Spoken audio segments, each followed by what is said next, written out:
Engage. Greetings and salutations. Welcome to Winners Don't Use Drugs, presented by Engage Gaming, episode 107. I'm Darius here with 85% of Nolan, whether he wants to believe it or not. People want you to be at a high percentage, so you got to lie to them sometimes. Sometimes, yeah. It's all right. It's one of those days. It's pre-tax season, so they got you running a little thin out here, huh? Yes. Hey, man. Yeah.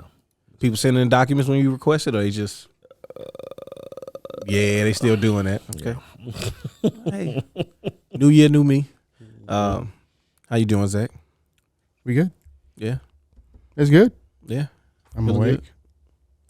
That's good, man. That's important. You know, a regular sleep schedule is an important adult thing to have. No. I do not like it either, but we getting there. We slowly, trying to hit them about 9 o'clock right now. Like waking up, not going to sleep. That's crazy. Like, no, I can't go sleep before double digits. Like, what? Come on now. What am I, a nursing home? What are we saying here? But I will say, I think the time changes was also a bad time for us to have to start trying to do this. Because I don't know how y'all been feeling, but the time changes got me just thrown off really bad. I love this time of year. Do you? Yeah. This is if they get rid of daylight saving time, this is the time I want to stay in. That's the one you want to keep, is this one? Yes. Bro, it feels like I'm pretty sure that this is the last one. Is it the last one? Yeah. Like Mookie Betts on the MLB Yeah. The Show? Oh, okay. I just that's a deep cut. I know it was up for debate, but I didn't hear if they were actually doing Let me see. They ain't gonna do it, just like they ain't gonna put Harriet Tubman on that $20 bill. It's all lies. They were going to do that? Yeah. Mm-hmm. When? Right before yeah. the last administration. Yeah. we got closer. He was like, nah, we not doing that, bro. Get out of here. Also, it does seem like like as much as I think that would be kind of cool, but also kind of weird. It seems like that would be like a tedious process to get the other bills out of circulation. Well, they just use. Well, it's not. You take it out of circulation. They stay in circulation until they're unusable. Yeah. Okay. Just like they've made changes before, haven't they? Like to the 5 and to the 10. Mm-hmm. Like 100. Yeah. A lot of the coins get changed around too. Yeah. Mm-hmm. The 100 had a handful of changes like consecutively. Just every time you seen the bill, you was like, yo, what is this one? Yeah. Yeah, I remember it changed once. I was at EB Games and it changed again. Yep. And somehow none of us heard about it. And this chick came in and she went and laid down a couple of $100 bills, and me and Brad looked at that like, What kind of funny money is this? exactly. Like, what is this? The new 10s is wild though. Every time I get them, I'm like, yo, this is still kind of weird though. These like it looked like food stamp money. Now I know any of you that hear this may be like, yo, what is food stamp money? Okay, because now they put it on the card, which is very fancy and a little more discreet. Mm-hmm. Because when I was a kid, when they gave you food stamps to go buy stuff, people knew. Yeah, because your money looked like Monopoly money. it did. Yeah. You doing and first of all, let me just say, I felt like there was a level of shame added to each color. Because the lower the denomination was, the colors got work. No, the dollar. You remember what color the dollar was? It was brown. Yeah. It was like, bro, your money looked like it's old or something. Like it don't count as much, because it don't. It don't actually. I'm sorry for going on that tangent. That always used to bother me. Just a little bit inside, because people would look, like, why you looking at what I'm doing in this aisle, lady? You saw the bright money and was like, he using food stamps. It's like, yes, I am. But I'm also 9, so you should be questioning why this 9-year-old is going to get groceries, but different times. Yeah. But it is that time. It's that time of year. They've announced the nominees. Just did it an hour ago. So this is what we've been waiting for. It's only 2 awards that really matter to me anymore. The Grammys, that's just the thing that happens. The Oscars, whatever. The Tonys, none of that matters.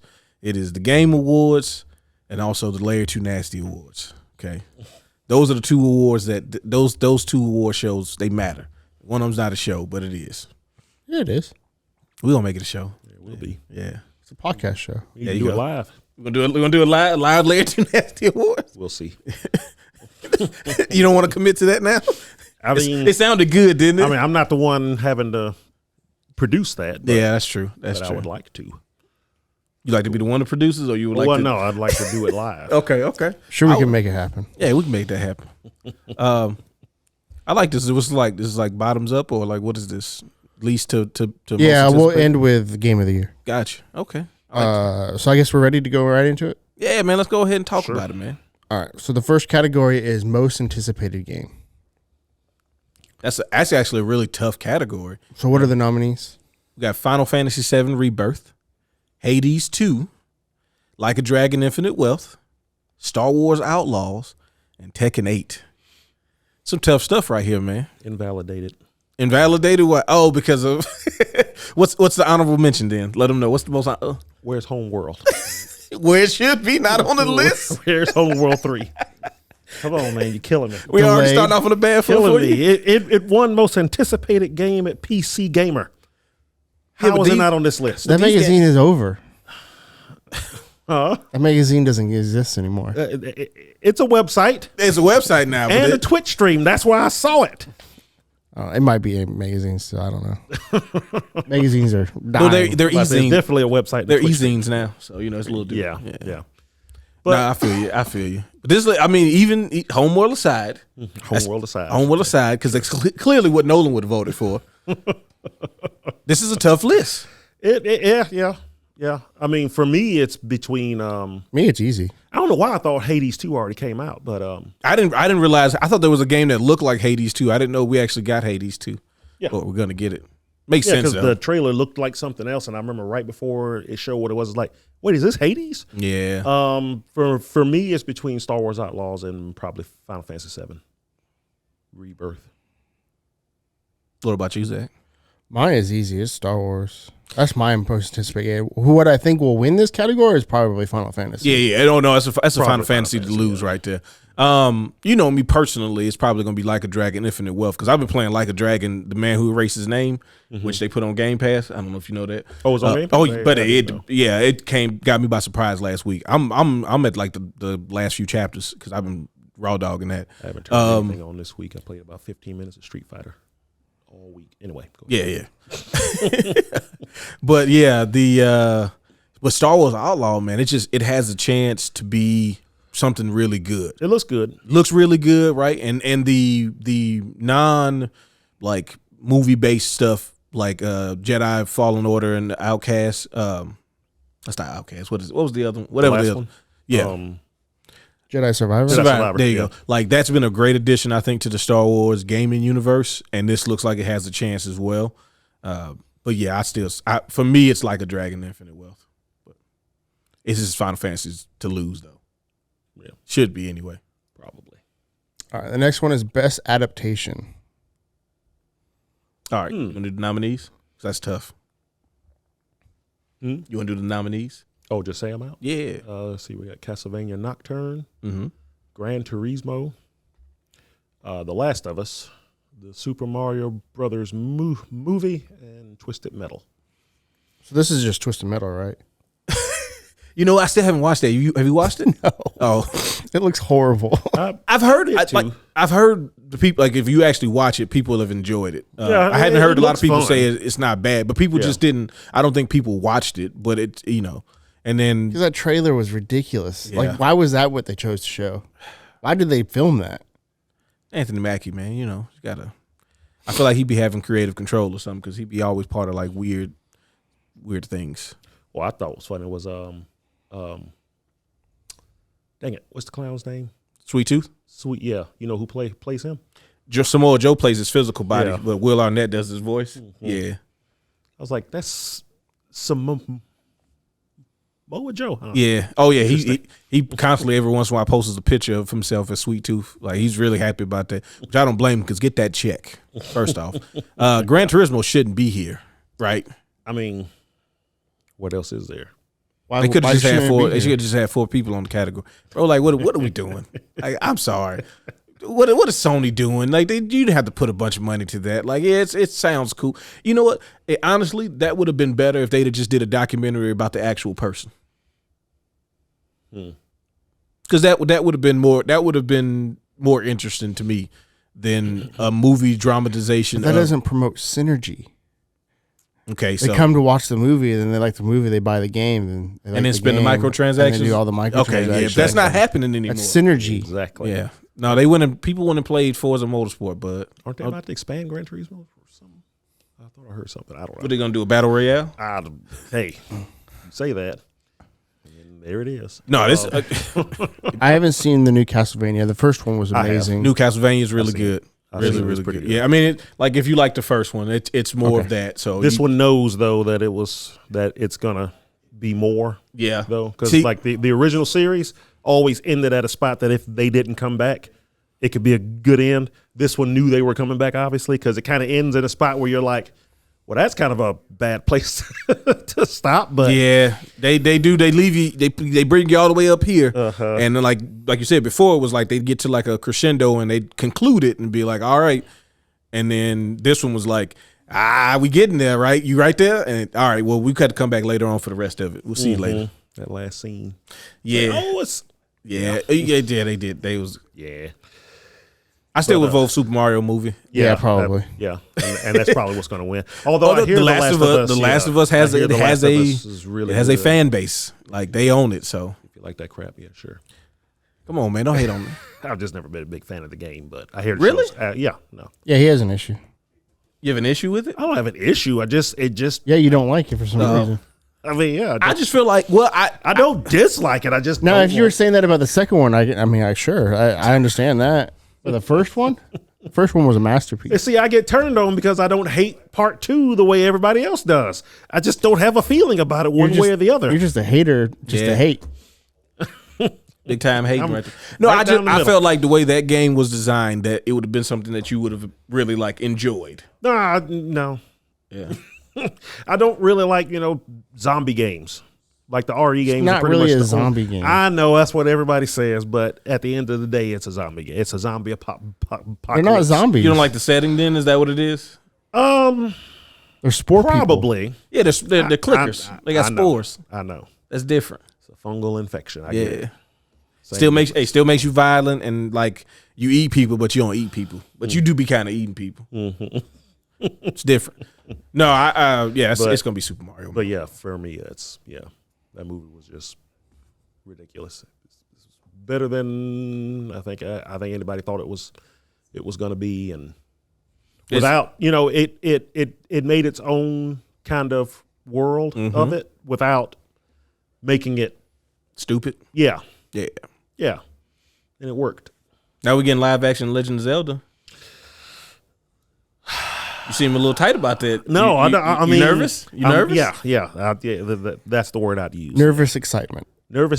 Yeah. I'm excited for it because if it's terrible, it's going to be great for me because Nintendo properties, a lot of times people don't like realize that sometimes it takes them to like fail at something for them to get it right. So we had a Mario movie and it was good for the wrong reasons. It was good for all the right reasons. It was not good at all. You guys are just haters. You're just on your haterade today. You got an IV of haterade. I have never liked the original. All Mario adaptations have been fantastic. Nah, that Philips CDI stuff was wild. I refuse to. I'm not excusing none of that. That was terrible. If the Zelda film comes out with anything like the name of Wanda Gamelon or nothing like that, I'm out. Oh, bro, please have a subtitle that's crazy. Like, it needs to be something that's not any of the games. Don't say, like, Ocarina. Don't say none of that. Say something crazy that sounds like it could be Wanda Gamelon level. And I'm in. Because I know people are going to freak out. Like, if it's bad, they're gonna react so extra. Oh, everybody's going to hate whoever they cast as Link. Everybody's going to hate him. You think? Because Link has never, done more than emote. First of all, so everybody has in their head how he would talk. Wait, what about the cartoon? Who he would be. Well, I'm talking about the games. Yeah, I'm talking about they see how they pick and choose the content they want. The cartoon, on the other hand, all Link lore is lore. That Link was, being an adult now and seeing it. That Link should be in jail. Oh, he's a predator. He's a predator. Oh yeah, super predator. It really is.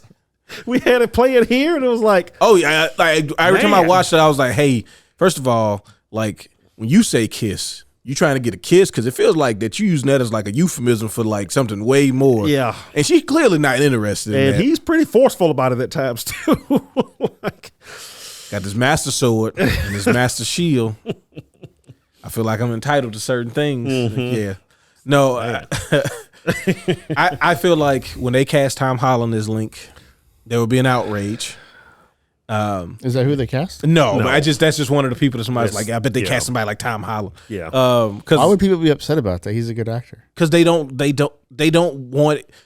There's a fake person that they have for Link. It's them, Exactly. first of all. It It's will. all of them. It's They all- want to yeah. be Link They in the wanna be movie. Link, first of all, yeah. Yeah. So in their minds, like if it's not them, however they look, it's gonna be wrong. If he doesn't sound like them, they're gonna be mad. Like there's gonna be people that are gonna be upset because at some point, I'm sure he's gonna like swing a sword and make a grunt noise, and it's not gonna be like, hey, yeah, and they're gonna be like, see, he doesn't Yeah, even it sound sucks. like This Link. is He doesn't You know who sound they're like gonna cast as Ganon, right?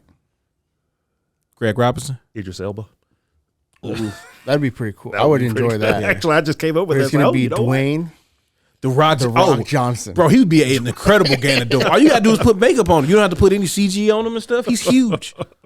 But he's not gonna let you change his skin color so that he can still be like, ambiguous. And he'll still be The Rock as. Oh yeah, he's Oh gonna yeah. He's Bro, gonna rock bottom somebody. he's gonna rock bottom Link. First of all, he's going to look at the camera and say, "Bring me the Master Sword," and then like do the eyebrow thing, and it's gonna be like, sure. But no, I'll tell you what the biggest outrage is going to be if Link isn't left-handed. I'll tell you right now. No, They're gonna make a your joke. pet peeve. They're gonna It's not make a just joke. mine, They're gonna make a joke but about it also is. to like in their mind. They're gonna make a joke that should like satiate you, but it's just gonna be like somebody making fun of He'll you. pick up a sword and try to use it as like, I just can't do it, and just go to his right Yep. hand and be like, oh, Yeah, well, at least they they tried. tried. There you go. See, I think but Tom he should be Holland is left-handed. left-handed. is he? I don't know. I'm just making that up. Bro, I should have just ran straight through it with it. Gosh, that would have been hilarious. That's the rumor we're starting that Tom Holland is actually left-handed. He was literally born for this role. I think they're gonna go wild enough for whoever they pick as Zelda, because people get really Emma Watson. Emma Watson. I mean, I I could see that. You know, worst what I'm pick, say I guess. yeah, she's a professional. Yeah. Makeup and stuff, they'll get it right. Oh, what's the chick from the I don't know. thing of the vampire werewolf? Oh, you talking about from Twilight? Yeah, Oh, Talking about Kristen Stewart. Kristen Stewart. Yeah. like 30. You know what? Yeah, I say how old is I'm Emma not. Watson now? I'm not ageist. First of all, I'm not gonna say that. So they're both younger than you. But I'm old as shit, so that doesn't really help. No, she was an example of folks that go, no. Yeah. I think she'd actually be okay. Whatever. I just hope they don't go. They don't try to go too far away from it. I mean, I don't think they're gonna do like Zelda Chic. They I don't might actually. Oh, that would actually be cool. It would be cool, right? It's very movie like, right? To have I would not be surprised if they did. Yeah. I mean, just why not? Go ahead and do Ocarina of Time. Well, see, I feel like Nintendo's probably gonna want what they did with the Mario movie, where like you said, they made their own thing. Yeah. But it's it's You not can still too have far. those characters though. Yeah. Like I don't think they'll do I think it would be that'd be too hard to convert into a movie. Because it doesn't seem like Nintendo would want to do like a 3-hour like epic movie. Like they probably want to keep everything. Yeah, I don't know. It feels with Zelda, it feels like it would have to be under 2 hours. Yep. Just short, quick. Because there's not It'll be a montage. It's usually not a lot of story in the Zelda game. So, short, quick. She gets kidnapped. He finds the Triforce. Everything's good. Or a 3-hour epic, where you're exploring the whole world and getting the. What if it's 3 hours or 3 movies? 3 movies is what I meant to say. Yeah. Yeah. No. As soon as you say, I was like, I know, I got you. That actually, I mean, that wouldn't be bad. Yeah, and each one could be like a part of the Triforce.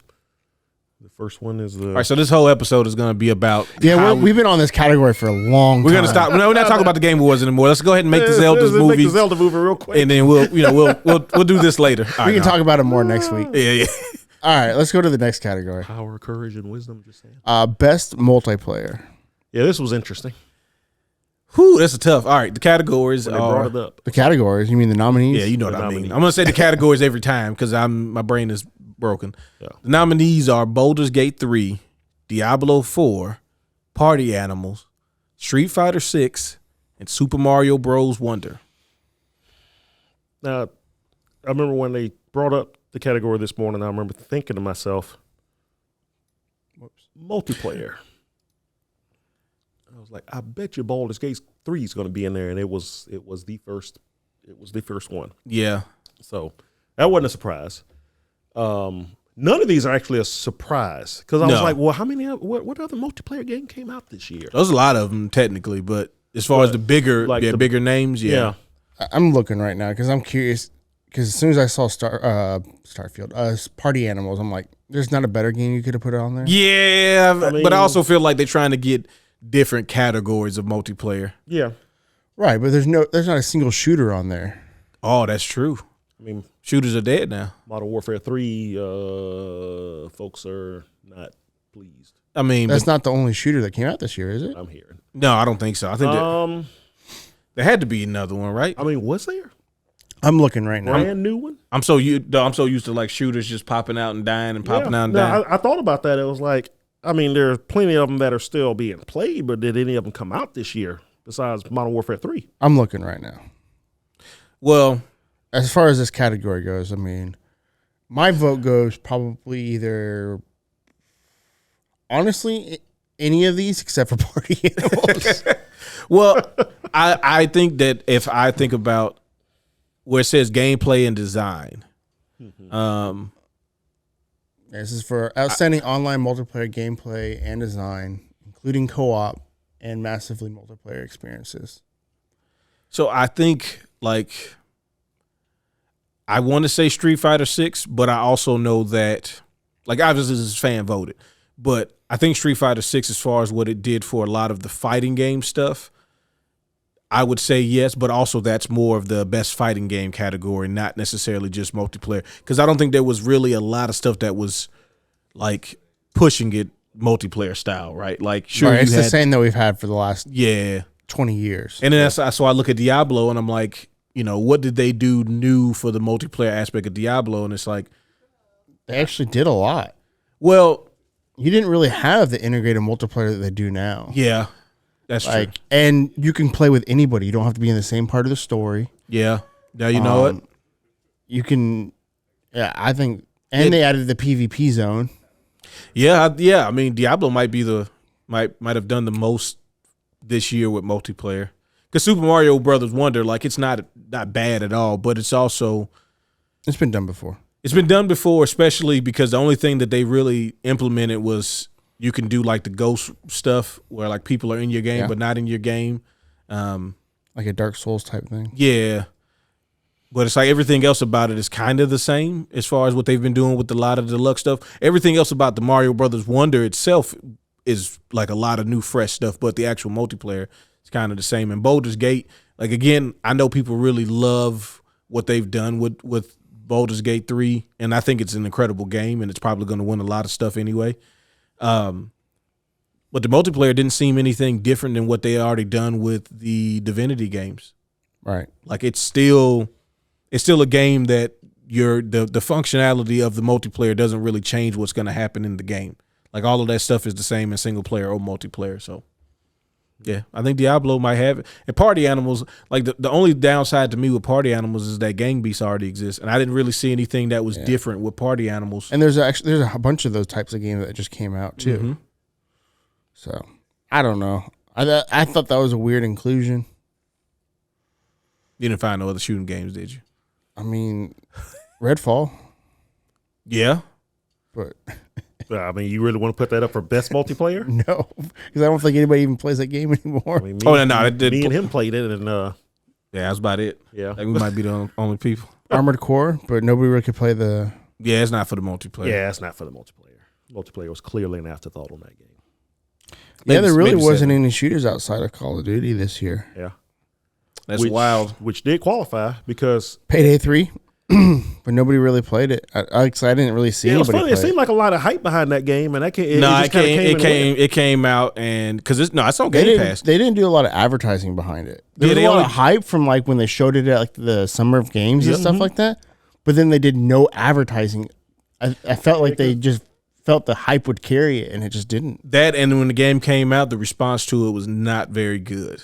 Oh yeah, Yeah, they were talking like a lot of the AI wasn't good, and that was one of the things with Payday 2 was like they react to what you do and things like that. A lot of people were complaining that it felt even more bullet spongy than previous Paydays, and so like the I don't know how big the Payday community is at this point, but it didn't seem like they had a really good response to it. So that's probably why it's not up here either. Yep. So I think it's technically like early access or like in preview mode or something like that. You download it on Game Pass and instead of saying just like install, it'll say like install preview. yeah, And it kind of give you a disclaimer. I think it's technically in that phase still. so it's not actually out yet. Then. Yeah. so well, yeah, I mean, I would go Street Fighter, but I don't know. I think all of them would deserve. I wouldn't be mad if any one of these games won that award. Even Party Animals? Even Party Animals. Okay. I've enjoyed watching on Twitch every now and then. Yeah. It's pretty funny. It's good for a laugh. All right. So next category is best sports/racing game Sports. for traditional and non-traditional. Which is almost all racing this year.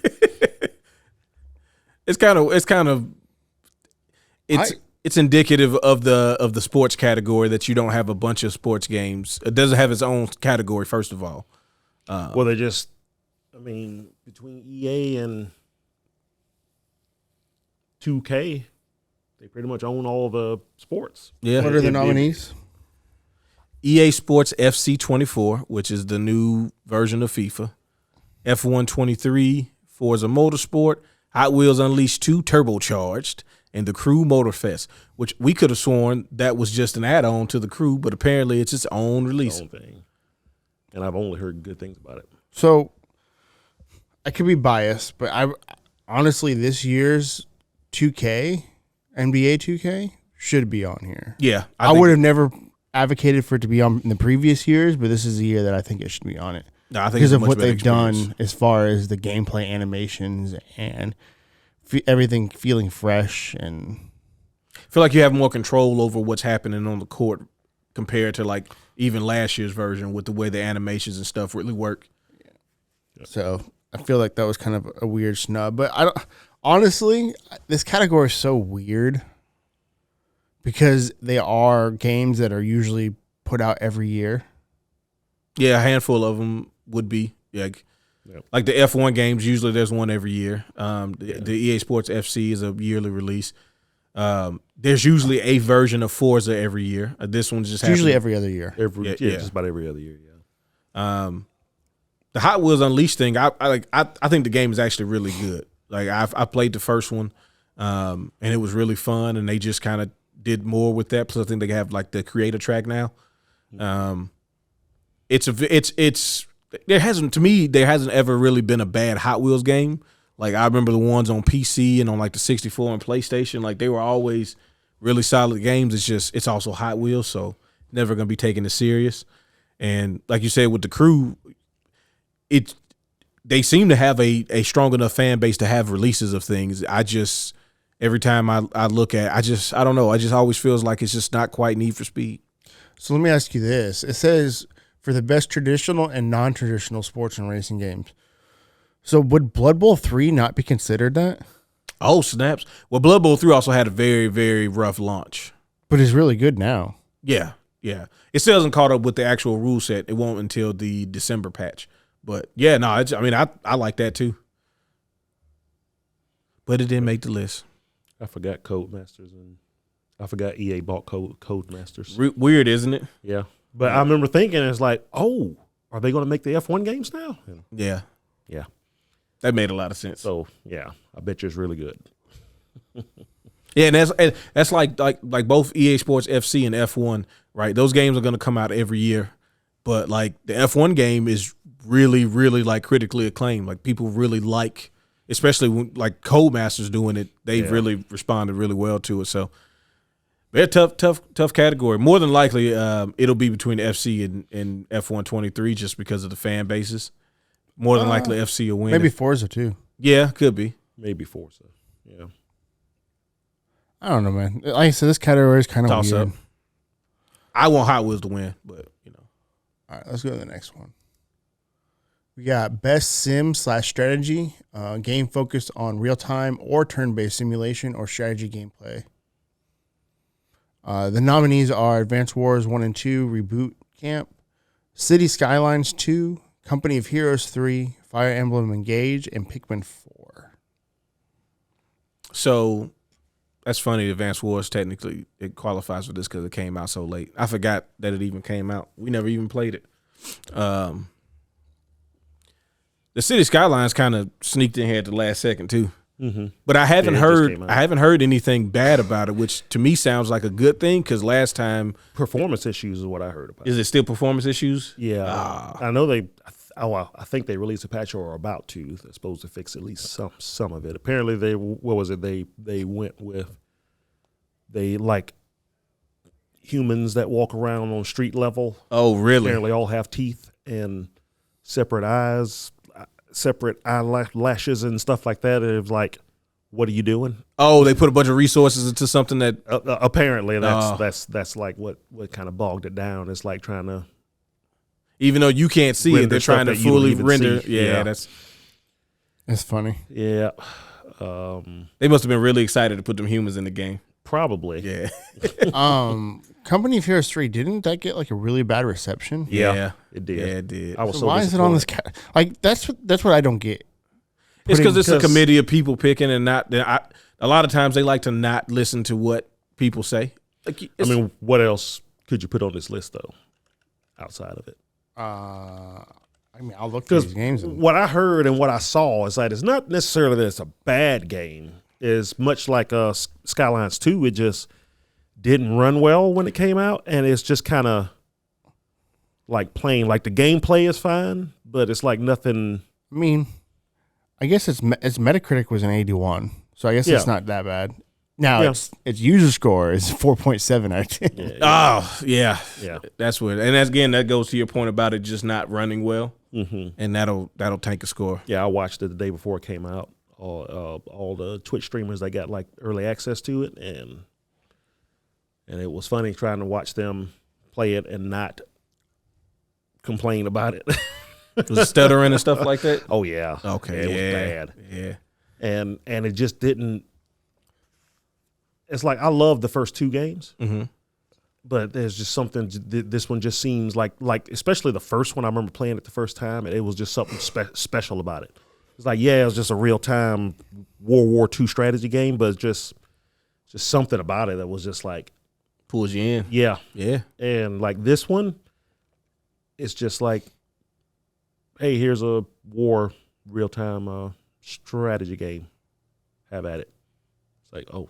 Okay, sure. See, and I gotta play Fire Emblem because I feel like that. I feel like the last couple of Fire Emblems, well, really just the Switch Fire Emblems just haven't seemed to have like the gravity around it as some of the other ones. Even like the 3DS one with no feet still had like a lot of people talking about it and stuff like that. So what separates Fire Emblem Engage from any other RPG?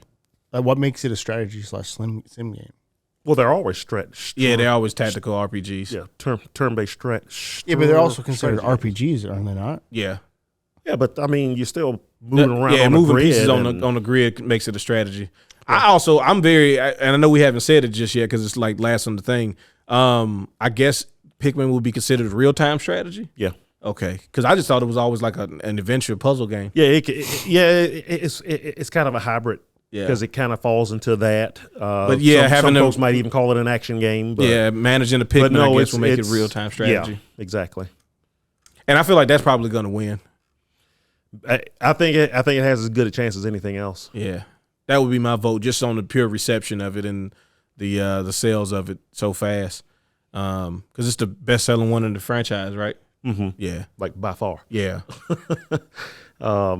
It's funny, yeah. And then Nintendo's got 3 of the. Well, like Fire Emblem Engage is it's starting to do this like pull on the nostalgia of previous Fire Emblems too. It's kind of the it makes it feel greasy because they got that gotcha game, which is the exact same thing. oh yeah. Yeah. Oh, the gotcha game is just. Don't you remember all these characters? Don't you want to get them on your team? Well, in this game, they are. There you go. But the spirit of them. It's like an all-star game. Yeah. It feels It's like they ran out of ideas and they were just Yes. like, let's just put everybody in the game. They'll buy it anyway. And, Yeah, that's how. Yeah, I've definitely. Yeah, But here it's pretty good. I say I have to play. I still make Steven give it to me. He's not playing it. Still on tutorial probably. Then Advance Wars is Advance Wars. I mean, Yeah, I mean, and I'm happy that the thing finally came out, but it just lost so much steam. It was just hard to pay attention to. I'm sure they wish they would have released it when it originally was supposed to come out. Can't, man. There's a war somewhere, so Yeah, as long as there's a war somewhere, game can't come out, but it still came out because there's always a war somewhere. always a war somewhere. All right, what would you vote for, Zach? Honestly, I don't know because I never played. I didn't play any of these games. I tend to play City Skylines at some point, but Isn't that on Game Pass? It's on Game Pass. yeah, it is. Okay. Yep. I just haven't put the time into it. So Well, make sure you turn off the graphics on them people. Yeah, I don't think that's an option. I think that's one of the issues. next game is Best Family Game. We have Disney Illusion Island, Party Animals, Pikmin 4, Sonic Superstars, and Mario Brothers Wonder. A lot of these games, a few of these games just came out. Yeah. Yeah. I haven't played a game on this list. I've seen these games being played, but I haven't played any of them. I've seen all of them. Yeah, like I've seen all of them. Yeah. You know what? Sonic Superstars looks really fun. I just don't. Unlike Mario, right? You know how the Sonic levels are designed. They're not designed in a left to right thing, even though you end up just going left to right for the most part. But they do a lot of vertical stuff, and that kind of throws off what you're supposed like. Sonic level design is some of the weirdest stuff to do. The 2D Sonic level design, because they can't just let you go speed left to right. It's only like the first level. After that, they start doing all this weird stuff that stops you from running fast. Yeah. It's like it's counterintuitive to what Sonic is good at, but they have to do that, otherwise the levels get kind of boring. What's funny, one of the streamers I was watching play this game, that was his biggest complaint about this game. They all do it. Why don't they just let me run? Why can't I just run? I'm going so fast. I just want to keep going fast, and it's always something to stop me. Yeah, that's well, technically, you know, Robotnik is trying to stop, or whatever version of Hateful Thing is trying to stop you from going fast. Mm-hmm. But and seeing people try to play it with 4 people, like it becomes even more disruptive because people are trying to get somewhere, so they have to have a lead character, and that person kind of, you know, Sonic's it where everybody else is Tails, even if they're not playing Tails. You pretty much are. I don't know. You guys play Disney Illusion Island though, right? Yeah, that's probably gonna be my vote. I think that was a good one. The reason behind it is you don't get games like this hardly ever. Yeah. And what I mean by that is it's a Metroidvania, but it's a Metroidvania for beginners to get people into those types of games. And it's co-op. And it's co-op, yeah. Because most games like this that are co-op, like Rayman Legends, Mario, Sonic Superstars, they're usually just platformers. Yep. You play a level, go to the next level, go to the next level, go to the next level. There's no exploration. There's no trying to figure out puzzles for the most part. Yeah. There's no, I remember I was in this area and I couldn't get here before, but now I have this new ability. I can go back and get to this area. Like there's no, I don't know. Exploration.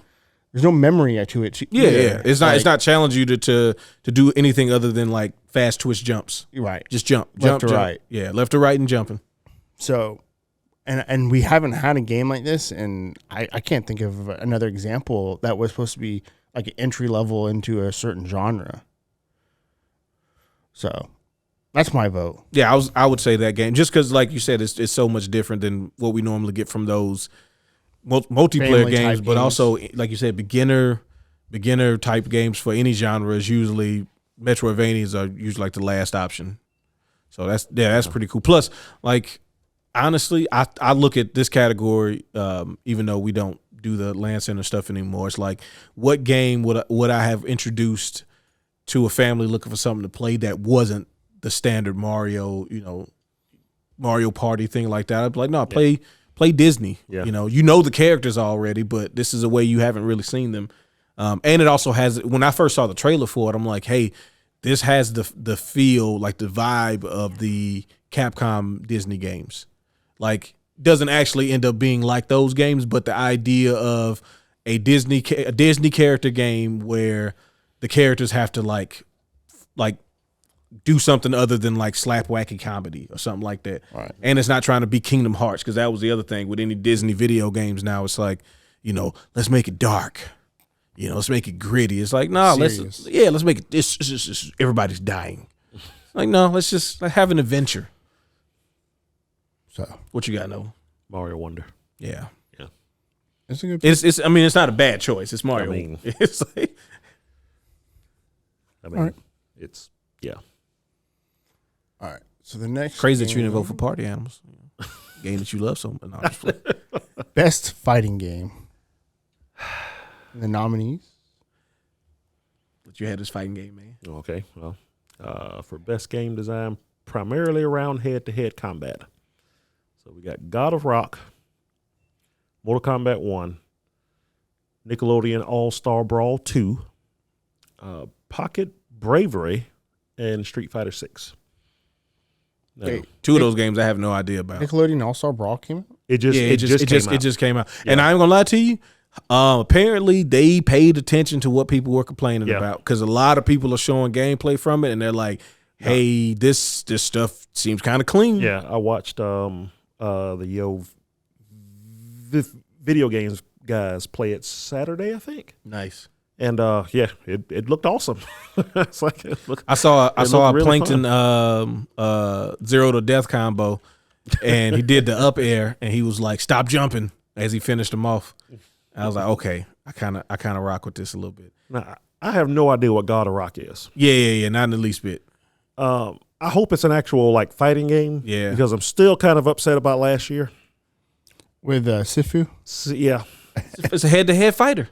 But you're only head-to-head against computers. It's not. Yeah, it's like because we also don't have a beat 'em up category, because we don't like that category enough, and also it doesn't get enough entries. So could have just been an action game, but that's okay. Yeah. Pocket Bravery looks like, I was happy to see that on the list. So is it just a Neo Geo Pocket inspired fighting game? Yeah, I mean it's like it's been worked on for like years, like 5 or 6 years, maybe more. I've seen clips of it online, people talking about like some preview stuff of it. I want to say one guy made it, but it might be in like just a very small team, but they've been working on it for a long time. I know my brother had been waiting on it for a while.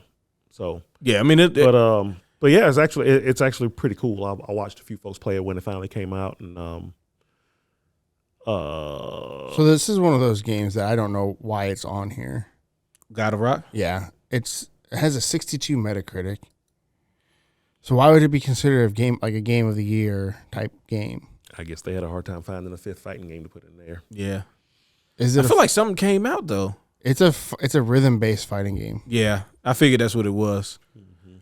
Which you're not even fighting. It doesn't look like you're like. Does it have like some sort of story mode where you're going against people? No, so here, let me show you some video footage of what it is. Like, I would not consider this fighting in the least bit. The characters on the screen, yes, are fighting, but the stuff that you're doing doesn't really like. Here, let me just show you. Oh yeah. It's a rhythm based game. Yeah, we've seen this before. It's not even a fighting game. It's just sure the characters on the screen are fighting, but you're not really. I mean, the only way you're contributing is playing the rhythm game. Yeah. You got a super meter, I'm assuming. Right, the ultra meter of the below. Yeah. Just like in Guitar Hero, you tilt the thing to go into superstar mode. That's all that is. Yeah. I mean, this is a fighting game like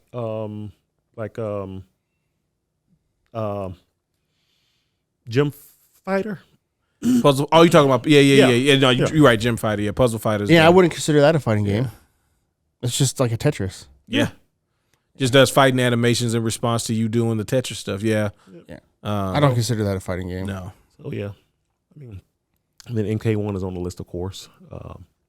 I mean, this is we probably all have the same vote, right? We're voting for Street Fighter. Right? I mean, Street Fighter, yeah. in reality, this is going to be either Street Fighter or Mortal Kombat. Yeah, Mortal Kombat has a big chance to win, because they have a lot of fans. But Street Fighter's better. Oh yeah, as a fighting game, yeah. I know, and I know people get mad about that, but like it's like if Street Fighter 6 had the level of content of even the end of Street Fighter 5, I would have said Mortal Kombat 1. Yeah, because like you said, this is the best game that's also a fighting game, right? That would have been the case, but with Street Fighter 6, nah, it was the Complete best fighting package. game. Yeah, it was a complete game this year. So yeah, all right. Next category is best RPG. Tough, real tough. yeah. The nominees for Best RPG for the best game design with rich player character customization, progression, including massively multiplayer experiences. We have Baldur's Gate 3, Final Fantasy 16, Lies of P, Sea of Stars, and Starfield. So this is tough. yeah. I played 4 of these. This is one of those ones that You've knocked out 4. I've completed 3 of them and played. Well, I technically played like 20 minutes of Starfield, but I don't count. I beat 3 of them and played a lot of Baldur's Gate 3. Yeah. I have only not played Lies of P. But I finished Starfield. Still did you? Huh? Yeah, I finished Starfield. Finishing that game actually does not make me feel. It makes me feel weird about the game, but that's another conversation for about that game in particular. I would love Sea of Stars to win this. Yeah. And even though I hadn't played as much of Final Fantasy as I played of the other games on the list, I would still say Final Fantasy. My vote's Sea of Stars. That's the most fun I've had out of all of the games. Nice. I would say. Oh, go ahead. I would say Lies of P would be close second. Yeah. Yeah, Lies of P turned out better than I think everybody thought it was going. Yes. Yes. Unfortunately, in this category, I don't think it has a chance against Baldur's Gate or Final Fantasy. I want Sea of Stars to win. Yeah, I would love Sea of Stars to win this. I think Baldur's Gate's going to win. Yeah. Yeah, I think so. It will. Baldur's Gate's going to win this, and Final Fantasy probably be a close second, unfortunately. I liked Final Fantasy. It's the first Final Fantasy I've played and completed since the Game Boy era. Yeah. Mm-hmm. And that's great. It's just, I don't know. It was okay. No, it was good. It was just not as good as some of the other things that came out this year. I mean, that's almost everything this year. Yeah, that's like it. It's going to suffer from being in a great year of gaming. Yeah. Like we won this year because we got so many incredible experiences, especially like Sea of Stars and Lies of P coming out of nowhere. Like, yeah, I saw Sea of Stars, and I'm like, every time I see one of these 16-bit style RPGs, I'm like, of course I'm in because look at it. I'll definitely try it out. Yeah, but it'll probably be okay. Exactly, because no, it's like almost immediately. Well, think about it. For me, was Chain to Echoes come out, right? Yes, and it's good. And I enjoyed what I played. That came out last year. Last year, yeah, okay. It would have counted for last year. But it was good. Like I'm playing, I'm like, okay, this is pretty fun. I like what they've done with it. You know, they tried to do some things with the battle system to make itself their own, things like that. Like this is kind of cool with the little meter and all of that. And the story was actually really good too. And then Sea of Stars comes out, and I'm like, this is better. Yeah, this is way better. Like this has me thinking like, okay, so like when the Uden Chronicle comes out, I need you to be at this level. Yeah. Like don't be at Chained Echoes level, which Chain of Echoes was really good. It's a good game. Really good. But I need you to be at Sea of Stars level. Sea of Stars was better. Like everything that game did good, Sea of Stars did it better. Yeah. So I would love for Sea of Stars to get the recognition it deserves. Yep. Because I think even coming out in a year like this, it still was one of the best games to come out this year. Definitely a highlight. I mean, but for Baldur's Gate. Because, I mean, Baldur's Gate just kicked the door down. It's like, I'm here. Yeah. Elden Ring, I kind of like anticipated it being big because I kept feeling like everybody was talking about it. Baldur's Gate, because of the early access thing, is like, well, yeah, but that game you could only play to like level 5 right now and stuff like that. Like, and I was thinking to myself, if you can already play to whatever level, and they were like, yeah, it's like the first like 5 hours of the game or something like that, I'm like, there's no way that this game is going to go from early access to completed, and all of a sudden just like get a resurgence and become like one of the best games. Oh, is that what's happening right now? That's exactly what. Okay, so everybody's in love with this game. Well, let me check it out. Oh no, this is really good. Okay, this is really, really, really good. Yeah. Huh. It's tough now. I'm sorry. It's just it did its thing. But I know for Starfield, just be happy you're nominated for a lot of stuff this time because you're not winning. You're not winning. Not now, nothing. Actually, they're not nominated for a lot of stuff. Oh, they're not. Oh, you already seen it? Spoiler spoiler alert. I saw the whole list already. I saw the actual stream where they were announcing all the games this morning. So yeah. But yeah, for me, it's. I would love for Sea of Stars to win. I will stand up and cheer if Sea of Stars wins. Baldur's Gate 3 is going to win. Yeah, it's going to win. Come on, Final Fantasy nerds. You guys always say there's a bunch of y'all. Let me see if there's actually a bunch of y'all. I wouldn't be mad if any of these won. No, not at all. But I would be shocked if Starfield wins this. I kind of would be too. Just to say that it's a bad game. It's not a bad game at all, but I feel like, especially like recency bias too, being like playing into this a little bit. Yeah. Liza P has a better chance than Starfield to me because of the recency of it. And kind of the, like, wow, this actually turned out to be really good.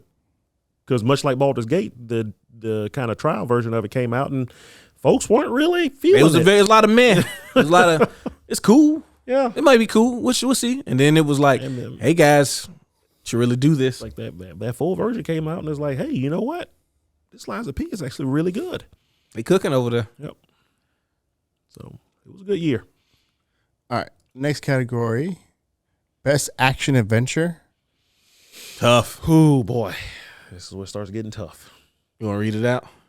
The nominees are Alan Wake 2, Marvel Spider-Man 2, Resident Evil 4, Jedi Survivor, and Legends of Zelda Tears of the Kingdom. I was going to say Tears. Gosh, you were right there. I thought about it. What you thinking? Me? Yeah. I only played one of these games. Actually, I didn't even play it. Yeah, you watched it. I watched Steven play Resident Evil 4. You watched Danielle play Tears of the Kingdom? A little bit here and there. I don't know, man. I'm going to tell you that I feel that Spider-Man might run away with it. But there's a lot of Legend of Zelda fans out there. There's a lot of Zelda fans out there, yeah. And Resident Evil 4 was fantastic. It was. Jedi Survivor, by all accounts. I mean, Alan Wake came well, there was hype behind it, but it seems like they've done a great job living up to the hype. Yeah. So, I kind of feel like folks were waiting on that game to be bad, and then it wasn't. Didn't it feel like that? Yeah. Like it was just like, yeah, Alan Wake's coming out. Yeah, it is coming out, right? Yeah, sure. And then it came out, and then people started talking about, hey, man, so checked out that Alan Wake 2. Some good stuff right there. Yeah. My goodness, there's so many games. Yeah, I mean, I honestly won't be mad if any of these games win. It would be cool. Like if Resident Evil wins, that would be really cool. Spider-Man just feels like, I mean, it's so good. Like, I haven't even played it yet, and I just it looks like Spider-Man, and that game, like, it's hard to beat. It's hard to beat in popularity. It's hard to beat in just overall package. It's the Venom game. Like, it's the best parts of Spider-Man. But this also might be one of the more tightly contested categories. Mm-hmm. I kind of wish they would like show like the total votes and stuff at the end. Yeah. To show like who won by how much or whatever, but I get not doing it. Well, yeah, Jeff because Keighley they also have a committee too that picks, right? Well, Jeff Keighley broke down last night actually how the voting is going to work this year. It's committee and people. It's yeah. So that's how it's always been, right? It's 90% committee and 10% votes. Oh, that kind of changes a lot for this stuff. Yeah, and then there's going to be That's why we got so many weird winners in the last few years. Okay, but that also makes it kind of tougher because, like, I mean, our votes are more or less going to be like a tie break. Yeah, it's only 10%, but Could be that 1 or 2% that pushes one above something else. Well, yeah, but it also makes me think about like the winners now are going to be like. It kind of makes me more excited for Sea of Stars chances, but it also, like, I don't know.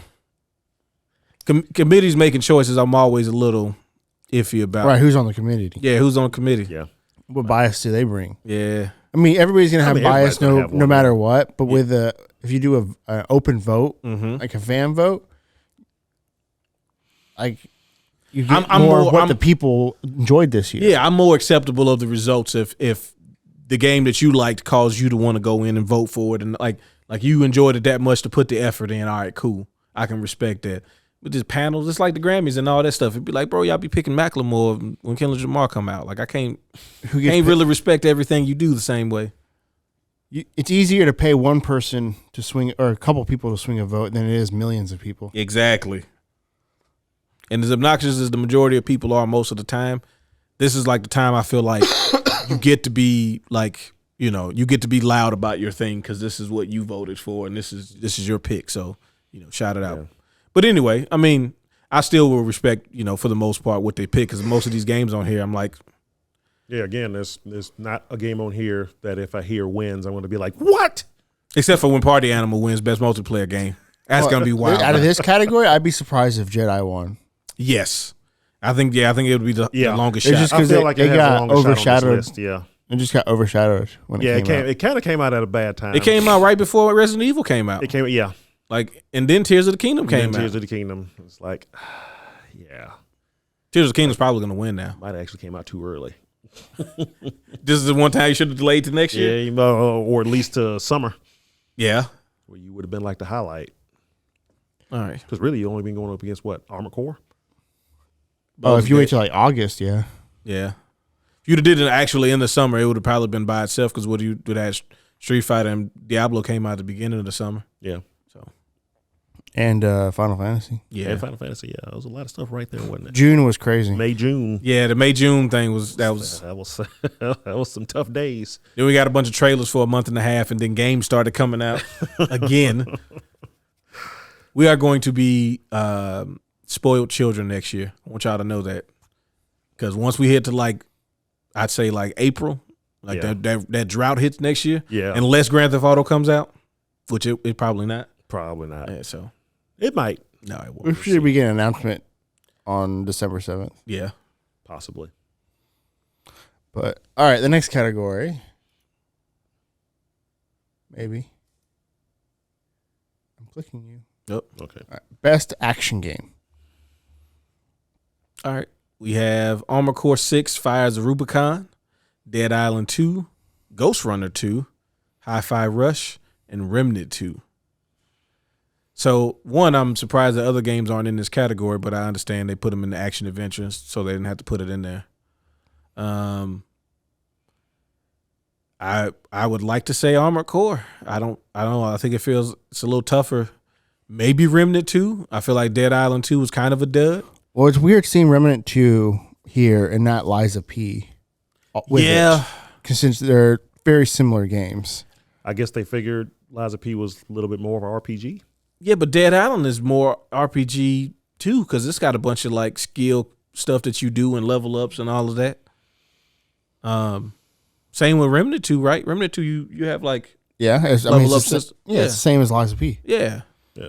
Well, like Ghost Runner, which wouldn't be mad if it won as well. That's just you just doing your thing, cutting up and chopping up, and same with Hi-Fi Rush. I know it has some sort of upgrade system, but I don't think it's really that in depth. I would put Resident Evil in this category as well. Yeah. Actually, Because it doesn't have what? you You're upgrade right. weapons. That's it. Put Remnant 2 back on the action RPG because RE4 was on action RPG. Action adventure. Action adventure, yeah. Put Remnant 4 over there and put RE4 over here. Yeah. That's actually a good point. But I mean, it's Hi-Fi Rush. It's Armored Core for me all day. Yeah, I feel like that's the Hi-Fi Rush is, deserves to be on the list. But don't shadow drop games. yeah, that felt like a really weird call on their part. Like, oh, and here's this game that we obviously had absolutely no faith in, so we're just going to go ahead and dump this on everybody now. And everybody goes, dude. It's like this should have been something you hyped up like way beforehand. This is amazing. They showed a trailer one time. They had showed a trailer with no release date, and they was like, "We showed a trailer again, but now the game's out." Yeah, kind of weird. Good luck. What you got for it? Probably Armored Core, I guess. But everything I've seen from Remnant 2 looks really good. I just don't think it belongs in this I mean, if it like, I don't know. You using guns. I'm more stuck on the category, I think, and the inclusion. Like, yeah, like they was trying to get it on here somehow. Yeah. Gun to head, probably Armored Core. Yeah. Yeah. All right. Easy category. Next category. Best VR/AR. All right. Well, you want to read the categories now? Sure. So it's for best game experience playable in virtual or augmented reality, irrespective of platform. Got Gran Turismo 7, Horizon Call of the Mountain, Humanity, Resident Evil Village VR mode, and Synapse. Not gonna lie to you, man. Been real out the VR game. Just feels like it's in a very odd spot right now. Yeah. I'd say Resident Evil Village VR mode. Like, all of these are PlayStation VR games, aren't they? More or less. yeah. Well, Except for Humanity. They're all on. Well, Yeah, they're all on the PlayStation VR. Humanity's on there too. Oh, is Humanity PlayStation VR? Yeah, they showed it during the PS VR showcase. What about Synapse? Yes, I'm pretty sure it is. Oh yeah, definitely. It's that move around. Super hot. Yeah, it's basically super hot, but You can move around. Yeah. So all of these are PlayStation VR. Yeah. more or less. Like I said, they're on the platform if nothing else. I don't think there's any AR to any of this, honestly. No. These are all AR have been like Pokemon Go. Yeah. This is all just VR games. But yeah, I mean, I guess the Horizon was built specifically. That particular part of Horizon is built specifically for VR. Yep. I don't know. Resident Evil always, like the VR stuff with Resident Evil always seems to get a good response. So, if I was to vote, I'd probably vote either Humanity or Synapse because they're built for VR. yeah. That's what I was thinking too. And I'd probably watch video. I'm familiar with Humanity. I'm not 100% familiar with Synapse. I think I am, but I'm not sure. So I'd go watch video. It looked pretty cool. I wonder what their Metacritics were. I imagine the Resident Evil was good. I imagine Gran Turismo was cool in VR. Yeah, I mean, the Resident Evil thing is literally you just playing through the game in VR. Synapse was a 77.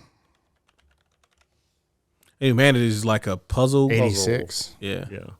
Humanity was got an 86. So, yeah. Hopefully one of those win that way. Like, because the other ones, they're like, they're add-on type of things. Because Horizon, you're not getting the actual game of Horizon in VR. You're getting this thing that we want you to play. Yeah.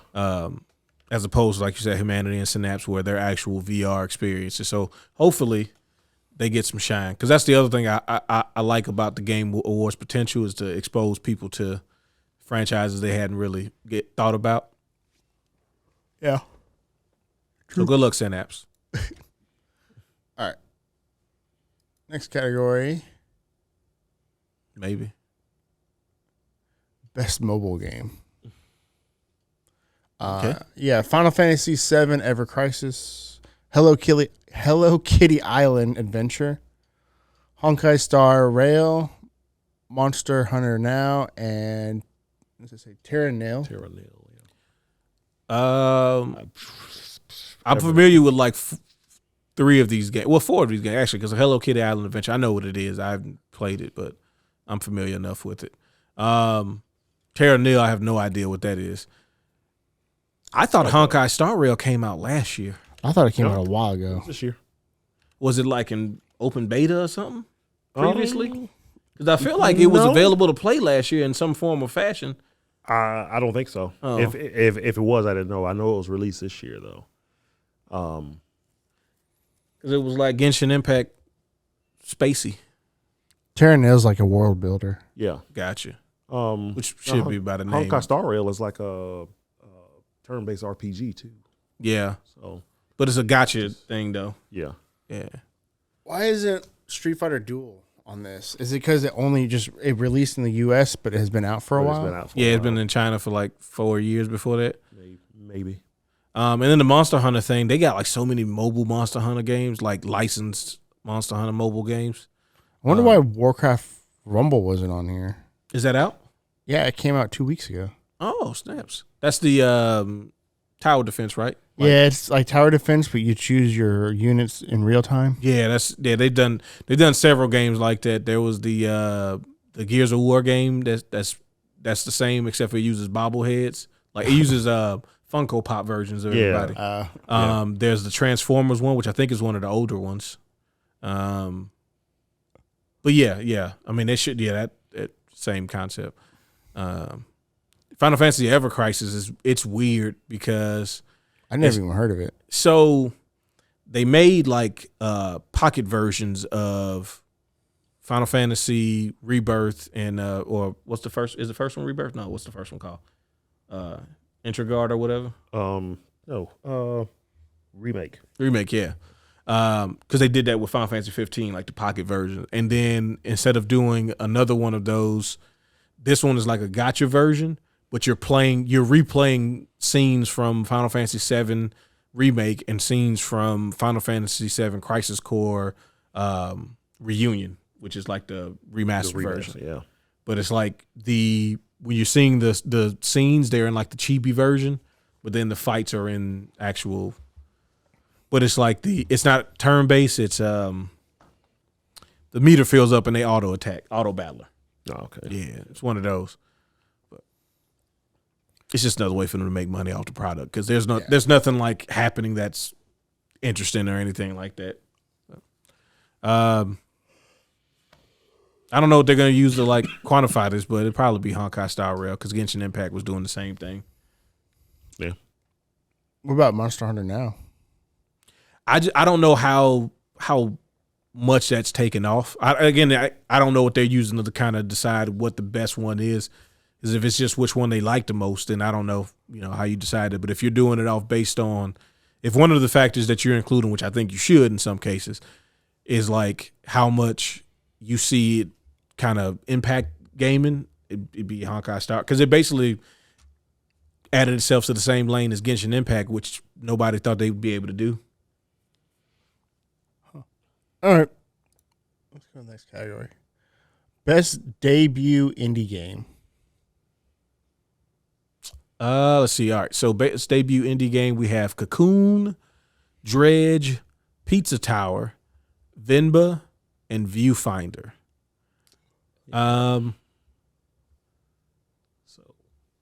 So I don't know how Sea of Stars wasn't on this list. Yeah. Oh, because it's not their first game.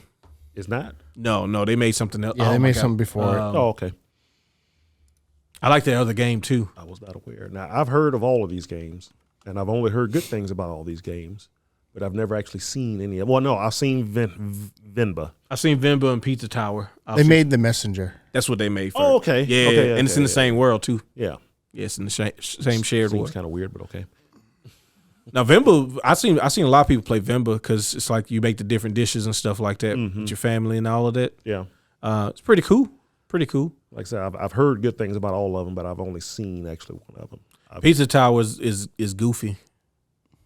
I would hope so. Yeah. Based off of that photo? No, it's like side scrolling and like I don't know if it's Metroidvania, but I know it's kind of you have to run around and kind of explore stuff, but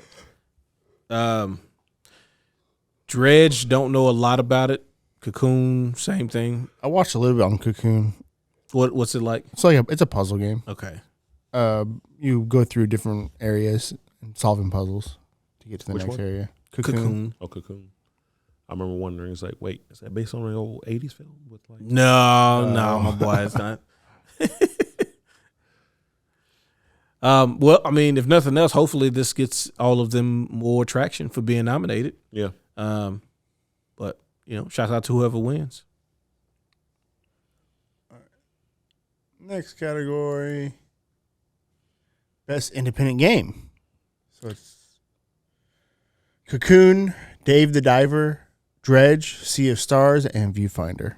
All right. Well, See you I stars. think we all See you got. stars. Yeah, I think we got that unanimous on see stars. That's for us anyway. Yeah. Good luck, I can everybody. see Dave the Diver winning. Yeah, A I lot can of see folks that. really like that game. And I watched a lot of it, and it's like it's actually pretty cool. I've never seen anybody play Viewfinder. I know what it is, but I've never seen anybody play it. Me either. Yeah. All right. And that's not the only measure, but it is a measure. Kinda, yeah. Best community support. All right.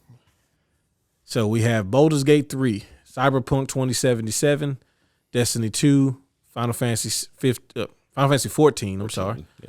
The dude looks, obviously both of them look the same way. He looks very much like Clyde. And No Man's Sky. Now, this is recognizing a game for outstanding community support, transparency, and responsiveness, inclusive of social media activity, game updates, and patches. With that being said, let's take Destiny 2 off the list. New DLC was Huff. Okay. And I want you to look up what that means in relation to calling the game that. All right. It was not great. Their response, I don't know what that means, because they had PvP broken for like a month and just was like, whoops, deal with it, big dog. Yeah. So I don't know, I don't know how we would put them on the list, but No Man's Sky still being on the list is crazy, because I don't even know if they had a content update this year or not. But I think they did. That's wild. They're still doing all of that. I have no, like, every time I come out? huh? When did No Man's Sky come out? 2015, 2015, I think. Yeah, 2015. It was a while ago. 16. 2016? Okay.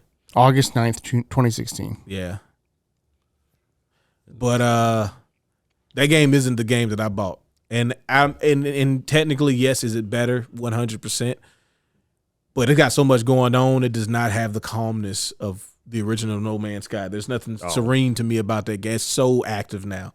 So many things happening and all kind of stuff going on. I just want to go find some minerals and mine them and, find a better ship. But it's got all this other stuff going on. But it's not bad. It's not bad at all. I don't know what it, like Baldur's Gate 3, I followed a lot of what Larian was doing, and they were just being like, yeah, we know a bunch of stuff is broken, so here's some patches as much as we can get them out. I guess that's cool. I mean, they push out a patch seemingly every week these days. Yeah, I know, no. They constantly update it.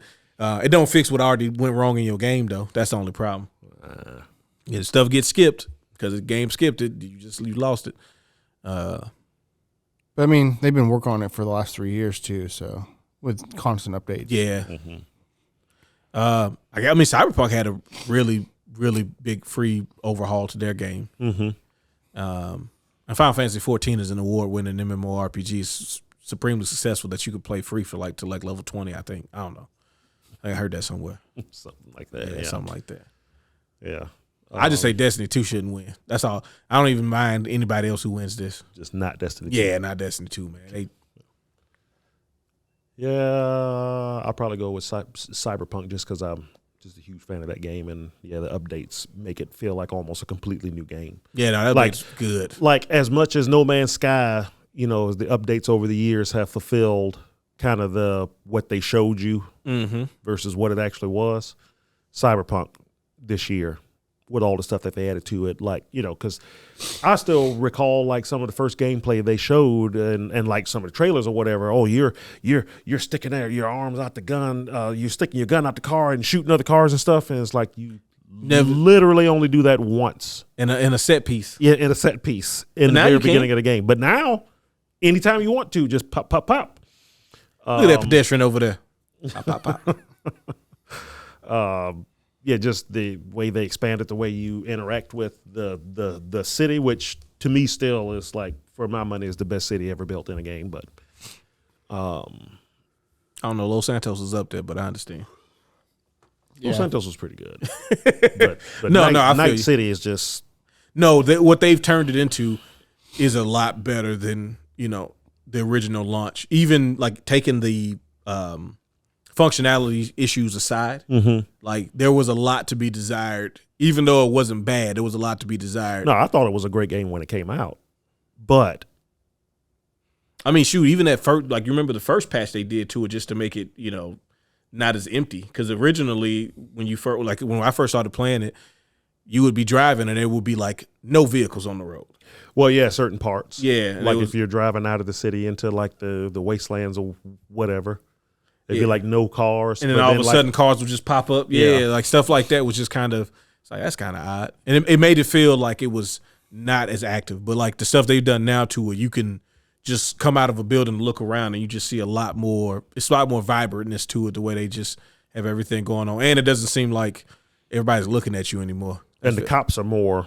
There's more cops, and they actually do stuff now. Yeah. They just used to look at you and be like, you going to do something? More or less, yeah.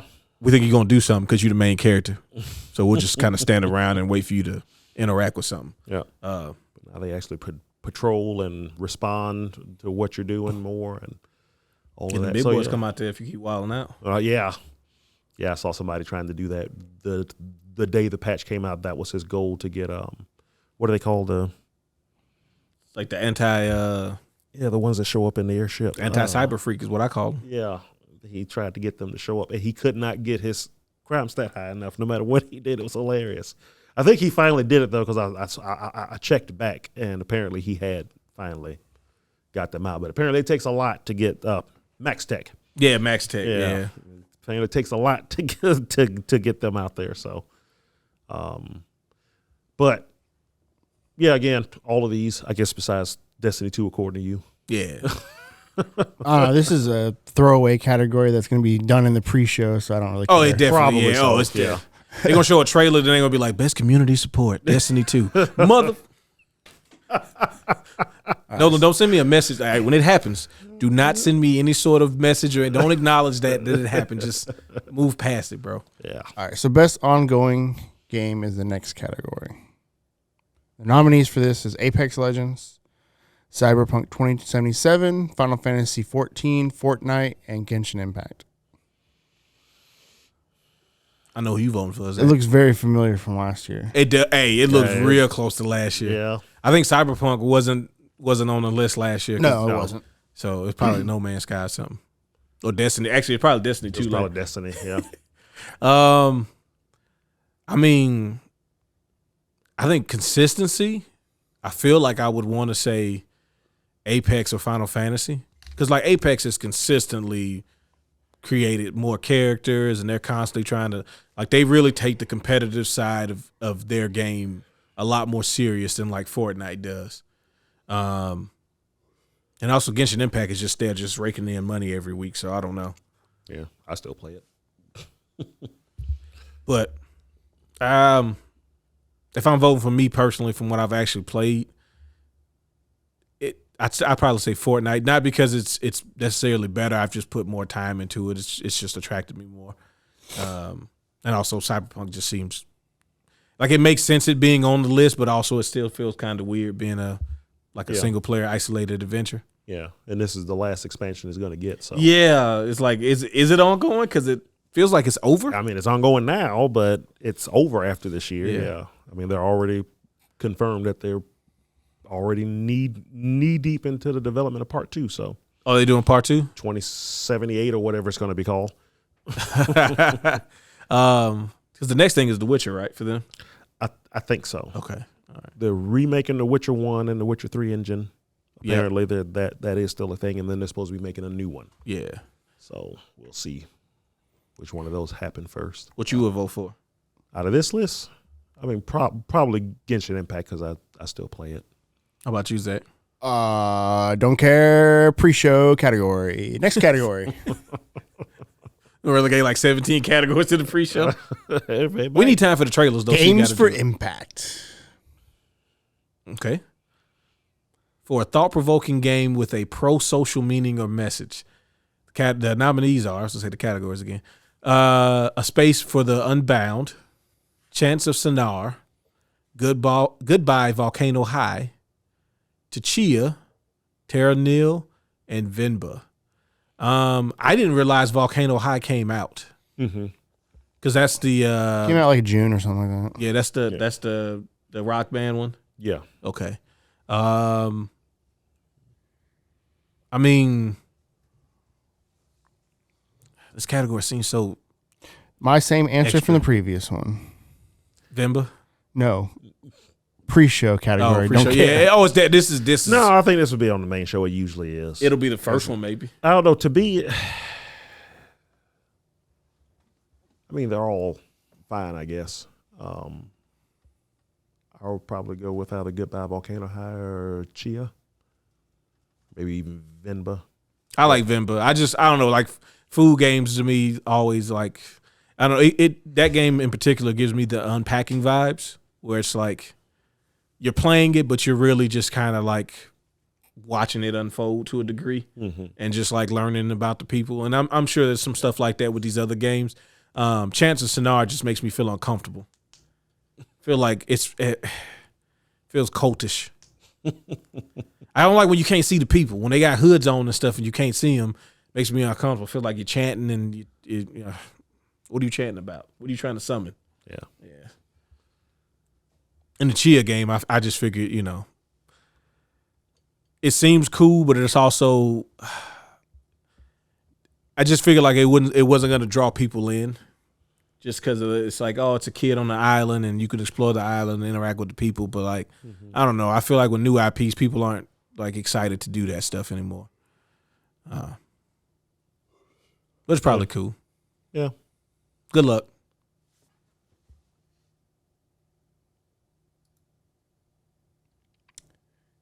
Ooh. Now, this is something we talked about last year. Yes. Innovation and accessibility. So this is for games that have extraordinary accessibility features. We got Diablo 4, Forza Motorsport, Hi-Fi Rush, Marvel Spider-Man 2, Mortal Kombat 1, and Street Fighter 6. The fighting games in particular, I knew both of those took a lot of steps. Street Fighter. Yeah, you remember we joked last year that when this came around this year, that Street Fighter 6 would have to win just by what was in the beta. Yes. I know the Marvel Spider-Man games have done a lot for accessibility as well. Like, I remember the updates they did to the original one, all the accessibility stuff they did. And not just for, like, you know, the vision impaired, the hearing impaired, but just also making games accessible to people who don't do well in certain types of gameplay. So, like, some people, quick time events is too much for them. And Marvel Spider-Man does a lot to help them with that. Yeah. Now, you know, all these games do not help the financial impaired. No. Not at all. This is true. All these are like $70 games. Yeah. I know Hi-Fi Rush was Hi-Fi Rush was a couple bucks. It was like 20 bucks. No, 30. So that was the only one that helped the financial impaired. Yeah. Plus, it was free on Game Pass if you had it. Was the Motorsport's free on Game Pass? That's true. It's true, too. Diablo might be one day. Might be.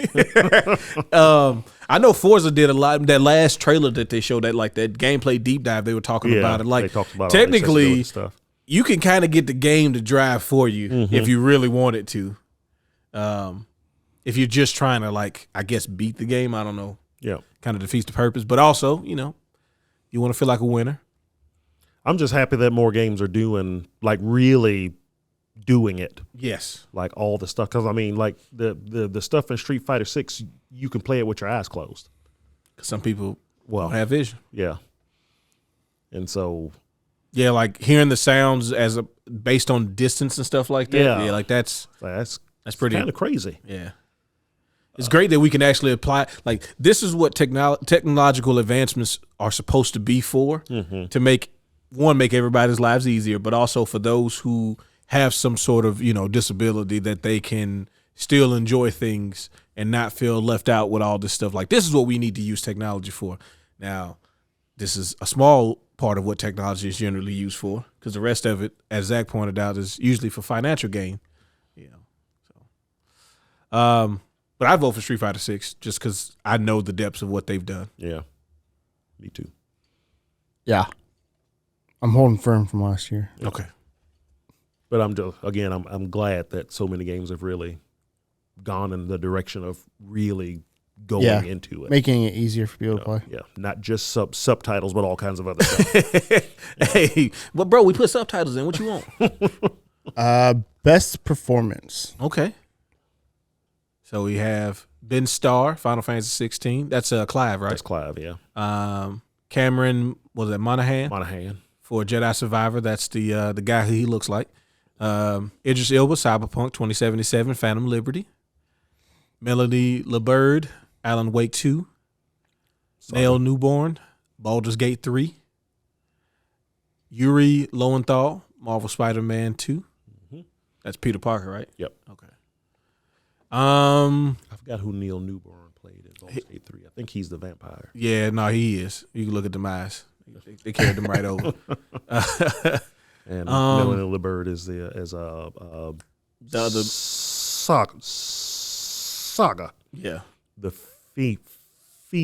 female lead in that game, yeah. The cop. Yeah. Yeah. So Didn't this Jedi Survivor guy win last time for Fallen Order? No, he lost to Boy. Yeah. Yeah, he lost to the dude from Stargate, plays Kratos. That was last year, right? Oh wait, he wouldn't have been nominated that year then. Right, because He might have won the year he did the guy then, because it was a couple years ago, right? Yeah, it was. When did Fallen Order come out? A couple years, at least Order 2 years before that would have been the earliest. Oh well, that Fallen would. Order was before God It was of War. 2019. But he did win. I don't know. Oh, well, you just looked up when it came out. Yeah. I mean, these are all like. I mean, At least from the stuff I've seen from Cyberpunk, he does a great job. I mean, he's always doing good. oh yeah, And I he's saw a lot of. he's not new to voice acting either. No, Who? and it's Idris Elba. Idris Elba. Like, yeah, he's not. I mean, it's all really well done. Yeah. That trailer, that last trailer that came out, when you watch, where you kind of get his backstory and why he's doing what he's doing in the game. That trailer is like, if they never make another Cyberpunk game, make CG shorts and stuff, because that trailer was awesome. Yeah. It was awesome. It's like, this is Idris Elba in a video game. It's Like, really killing freaking it. cool. You know what? The Final Fantasy 16, all of the voice acting was All the good. voice acting was really good in that game. Yeah. Yeah. What game? Final Fantasy 16. Oh, yeah. Like I hadn't even played through all of it, but like Clive isn't really the most like interesting performance in the game. Like he does a great job being the lead, because to a degree you can't be like. He was never nominated. He was never nominated. Wow. No, because in 2019, because it came out November 15th, 2019, so I didn't know if he'd be in the 2019 awards or the 2020 awards. He's not in either. He's not in either of them. Wow. 2019, Madison from Death Stranding won. Okay. Yeah. Oh yeah. Yeah. And then Laura Bailey won in 2020 for Last of Us Part 2. Gotcha. Okay. But he wasn't even nominated in any of those. And then the other time, God of War guy won for. I mean, he won last year for Ragnarok, right? In 22, yeah. I don't know who won in 21. I mean, this is a good category. Yeah. Yeah. Good luck. Yeah, again, I wouldn't be mad if any of these Not won. at all. Not at all. Oh, Big Lady won in 21. Oh yeah, that's right. Yeah. Resident Evil Village. Oh yeah. Yeah, because she's a big lady. Forgot about that. Yeah. Yeah. He's getting a little what is it, a dog in a zoot suit? All right. Yeah. Next category. What we got? Best audio design. Now this one I felt was gonna be tough. What are the nominees, Nolan? Talk to him.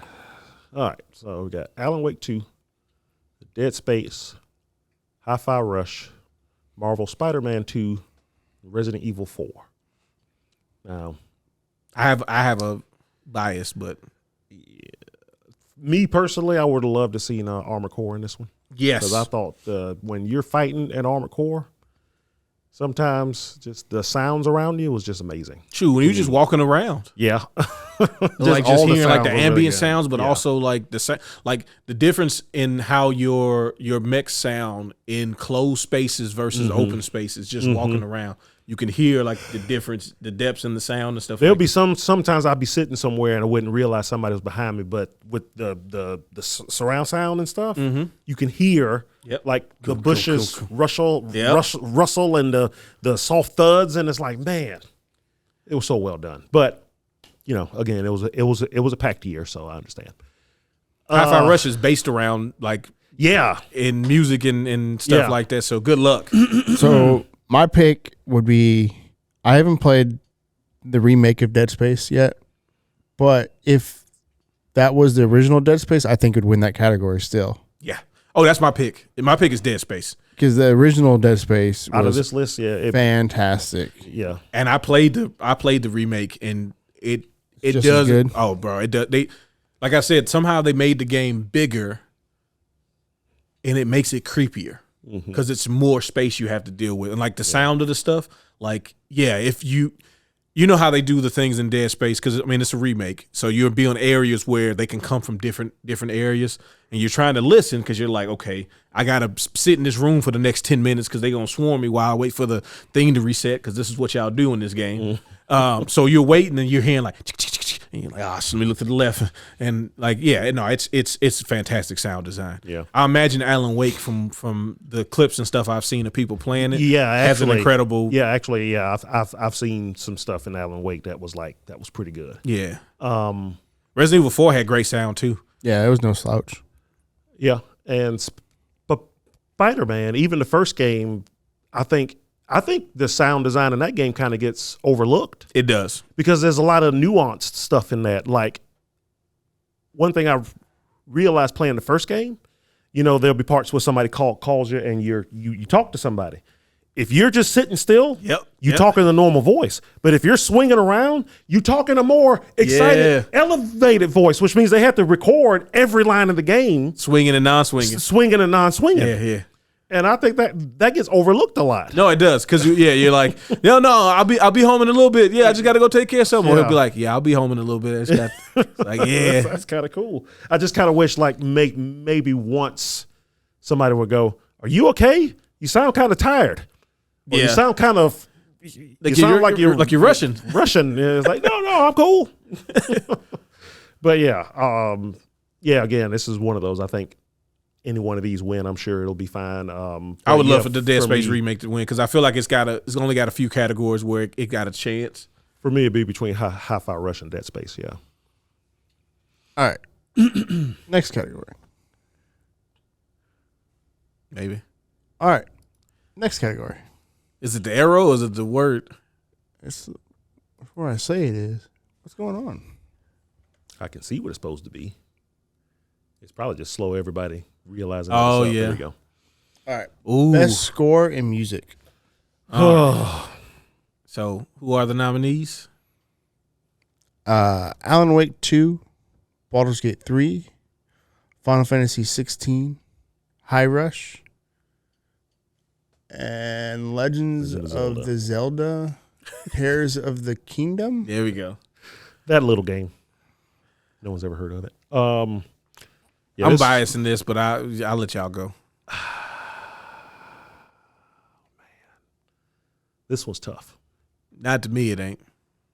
Because Final Fantasy is really good. Yep. Baldur's Gate's pretty good. It's all right. Yeah. Hi-Fi Rush is really good. Yeah. Alan Wake is creepy. Yeah. Tears of the Kingdom, though. Yeah. I mean, it's a 2-man race for me, and it's Zelda and Final Fantasy 16. Probably. Zelda, the music in it, like, one of the nitpicks I know a lot of folks had about the last one, Breath of the Wild. Yeah, was that music was sparse. Sometimes you just get the little piano flourish here and there and then, and riding a horse, it would pick up and go more. The longer you rode, it would pick up a little bit, and then you stop and you get the little flourish again and stuff like that, which really made you. To me, it highlighted the environment, which is what they wanted. You weren't, listening to the music, but I didn't think that was enough. This game really fixed that because there's almost always something playing, but which makes the part where something isn't playing even more like stark, like something's going on. There's no music playing at all. It's getting ready to switch on you. That's why. Yeah, but now there's like pretty much a distinct overworld theme, especially the underworld theme. It's still relatively subdued, versus older Zelda games. Everywhere had a usually pretty awesome theme, but in this one, I love. My favorite part of the game is riding the horse, and it's the same horse theme as the last game, and it picks up, and then it hits into the overworld theme from the original game, and I'm like, oh, I love this game so much. I just ride the horse just to hear that part, the little violin. Oh, yeah. So nostalgia gets me every time. But that aside, just when the music does hit, like some of the boss fights and stuff, it's just so good. I've seen people post a lot of music from that game. That's why one of the reasons why I felt like it's just this so category good. is good for them. When you fight the one boss, I'm thinking of the music that's playing at the. I don't want to give it away. Yeah, don't give it away. Yeah. It's just not even a year removed just yet. Yeah. So Zelda wins it for me definitely, but Hi-Fi Rush was really cool. Yeah. No, it's got some great tracks. And FF16 is also very good. For me, Baldur's Gate and Alan Wake, not bad by no means, but they're kind of overshadowed by everything else on the list. Yeah. So that's me. I don't know, Diablo I thought was pretty good. Diablo has some good music, yeah. Think it should have been on the list. Yeah, I can see it on the list. I think this year, a lot of the bigger categories could have got away with 6. Yeah. games. Yeah. I would have accepted 6 I think for all this the category. main categories should have been 6, but Also, they don't have Does Starfield have any good music? Starfield's music is more ambient. yeah, It's not a lot. Like there's like a main theme that you kind of hear. Mm-hmm. It's the theme when you first start the game up, and like you'll hear it played, you know, periodically. But Yeah. it's not a. It's like it's like Skyrim and Fallout, where there's like battle music when you're in combat and stuff like that. But it doesn't ever impact it. And also the thing that Starfield misses out on is something that Fallout to me has always done a great job. Like as far as the audio from or soundtrack from any of those games, is Fallout always doing those old songs. Like you can hear on random radios. Yeah, like that. That's such a great feature that they should just have some way to do that in those other games. I think it would be a lot better for the overall gameplay of it. But no, Starfield really just it's not a music. Like I wouldn't have been surprised if they put it for sound direction, because there are some really good sounds in the game. Yeah. Especially if you have decent headset and stuff like that. So sound direction, sure, but like soundtrack, no. Soundtrack, nah. And Final Fantasy, I mean, they continue to. I'm a sucker for Final Fantasy soundtracks, man. I don't know, like just the main themes of all those games, the battle themes, it's getting intense in the cutscene themes. Mm-hmm. Like, they do a great job, and 16's no different. So Yep. That's my vote. All right. Next category is Best Art Direction. Ooh. We have Alan Wake 2, Hi-Fi Rush, Lies of P, Super Mario Wonder, and Legends of Zelda Tears of the Kingdom. I'm not gonna lie to you. I'm voting for Lies of P. Just the stuff I've seen art wise, because there's always a thing with like the Souls-like games, right? Of like they have all of these really cool creatures and different stuff like that. And when these From Software games that make a Souls-like game, there's always that line of like, okay, you're already gonna play like a Souls game. Mm-hmm. What are your creatures and stuff going to look like? Yeah. And there's a lot of times you're like, oh yeah, you're making Souls-like You're creatures. basically just trying But to I think rip off something they've already done. that the art direction of Lies of P, like, man, when I would see like enemies and stuff in that game, I was like, nah, this is good stuff. Like this is original stuff. It's the theme that they decided to use with like that steampunk kind of stuff going on. Yeah. They have a really cool and like even doing steampunk stuff is always a chance to being like, it looks like every other steampunk thing we've seen, but no, that game had a really good art direction to me. Yeah. These other games on here are fantastic in themselves too, so I mean I wouldn't care, but I think this would be a cool category for Lies of P to win. I'll probably go for Hi-Fi Rush. Yeah. To me, both the Nintendo games are great, but we've already kind of seen them before. Yep. I mean, even Wonder has got all kinds of, crazy stuff in it. But it's all inspired by stuff that they've kind of done before. But I don't know. To me, it's like a close second place, because when that game gets wild, it gets pretty wild. Tears of the Kingdom, It's just Breath of the Wild with Sky. Yeah. Some changes, I mean, there's to some great designs, stuff in it. but it's we've seen a lot of this before. Yeah, we've seen a lot of it before. Even all the Sky stuff, which was new, and even the underground stuff, which was new. But yeah, for me, it's Hi-Fi Rush. I really like Liza P as a complete package. The art direction is great. The fact that you can actually change your main character's outfit and such, and it changes the way. I've always been a big fan of if you customize your main character with different clothes and stuff, but then when you go into a cutscene, it still has the default. I always hate that. In this game, if you change it, that's what you're going to look like in cutscenes as well. So, but the whole Victoria steampunk, Yes, and like you said, that they didn't just copy and paste Souls-like creatures. Like it's its own world, its own art direction. It's puppets and like it fits the themes, but they're still crazy looking. Yeah. So, yeah, my vote would probably be Liza P. I hope between Liza P and Hi-Fi Rush, one of those win it though. Yeah. All right. The next category is best narrative. Oh, it would be. It would be. Here we go. Best narrative. All right. So we got Alan Wake 2, Baldur's Gate 3, Cyberpunk Phantom Liberty, Final Fantasy 16, and Marvel Spider-Man 2. This is probably a rough one. Yeah, this is tough. I would say, though, I think for me, Baldur's Gate 3 does have a really, really, really good narrative. Cyberpunk, I mean, it's not the full game. They're just Phantom Liberty. Just Phantom Liberty. Which from what I've seen is still fantastic. It's fantastic. I mean, it is. It really is. It's like I went into it thinking it was going to be one thing, and it was like, oh, okay. Kind of thought what it was going to be, but it takes some twists and turns. And the reason why I would say Baldur's Gate 3 over all of these other games is the fact that the narrative is so dependent on what you do. What you do, yeah. So it doesn't seem like there's a bad path, like storytelling wise.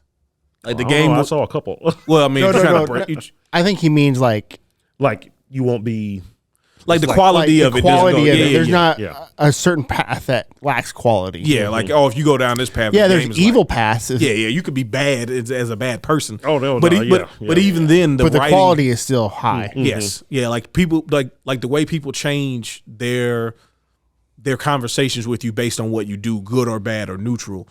The dialogues always seems to still be great even when it changes.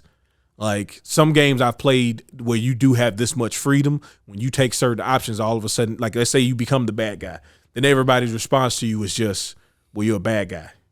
Oh, look, there's a bad guy. Like they don't, it doesn't work the same. But with this game, it does keep that same level of writing. Mm-hmm. So that would be my vote. And I haven't played. I agree. There's just so much more to Baldur's Gate than any other game. And I played Final Fantasy 16, and it's a straightforward narrative. Yeah, it's your typical Final Fantasy. More akin to probably some of the older Final Fantasies, not the newer ones, but it's still good. I imagine Spider-Man 2 is really good. I've never watched it with volume, so I don't know. But I've seen some stuff from it that is pretty good. The first game was so good. So it's like I imagine. How would you make this worse? Yeah, there's almost no way you can. So I imagine it's good. I'd probably go with Baldur's Gate. All right, this one. Next category is best game direction. All right, yeah, a lot of repeats. Yeah. All right, what we got? Alan Wake 2, Baldur's Gate 3, Marvel Spider-Man 2, Super Mario Brothers Wonder, and Legend of Zelda: Tears of the Kingdom. Tears. Yep. That's what I said.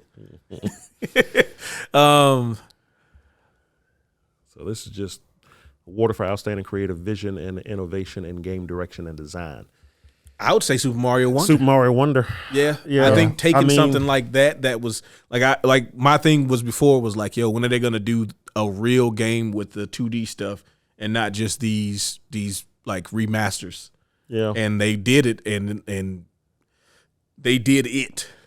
Now, Zelda, to me too, took Breath of the Wild, which was a full-fledged game, and made it feel like a tech demo. Because like Tears of the Kingdom was just such a much more realized world, and like the up and down 3 worlds really, because you had the sky stuff, you had the ground stuff, you had the underground stuff, and all of it was just made you want to explore it all. Made me want to explore it all anyway. I want to play Alan Wake 2 more than I want to play Spider-Man and Tears of the Kingdom. Not because I think it's going to be better, but I do want to see what direction that game, like what the game really has. And I've only seen tidbits of it, and it all looks good, but I need to really see it. Yeah, because I feel like it's not being nominated for nothing. Like it deserves to be up there. So this is making me really want to play it. What game? Alan Wake 2.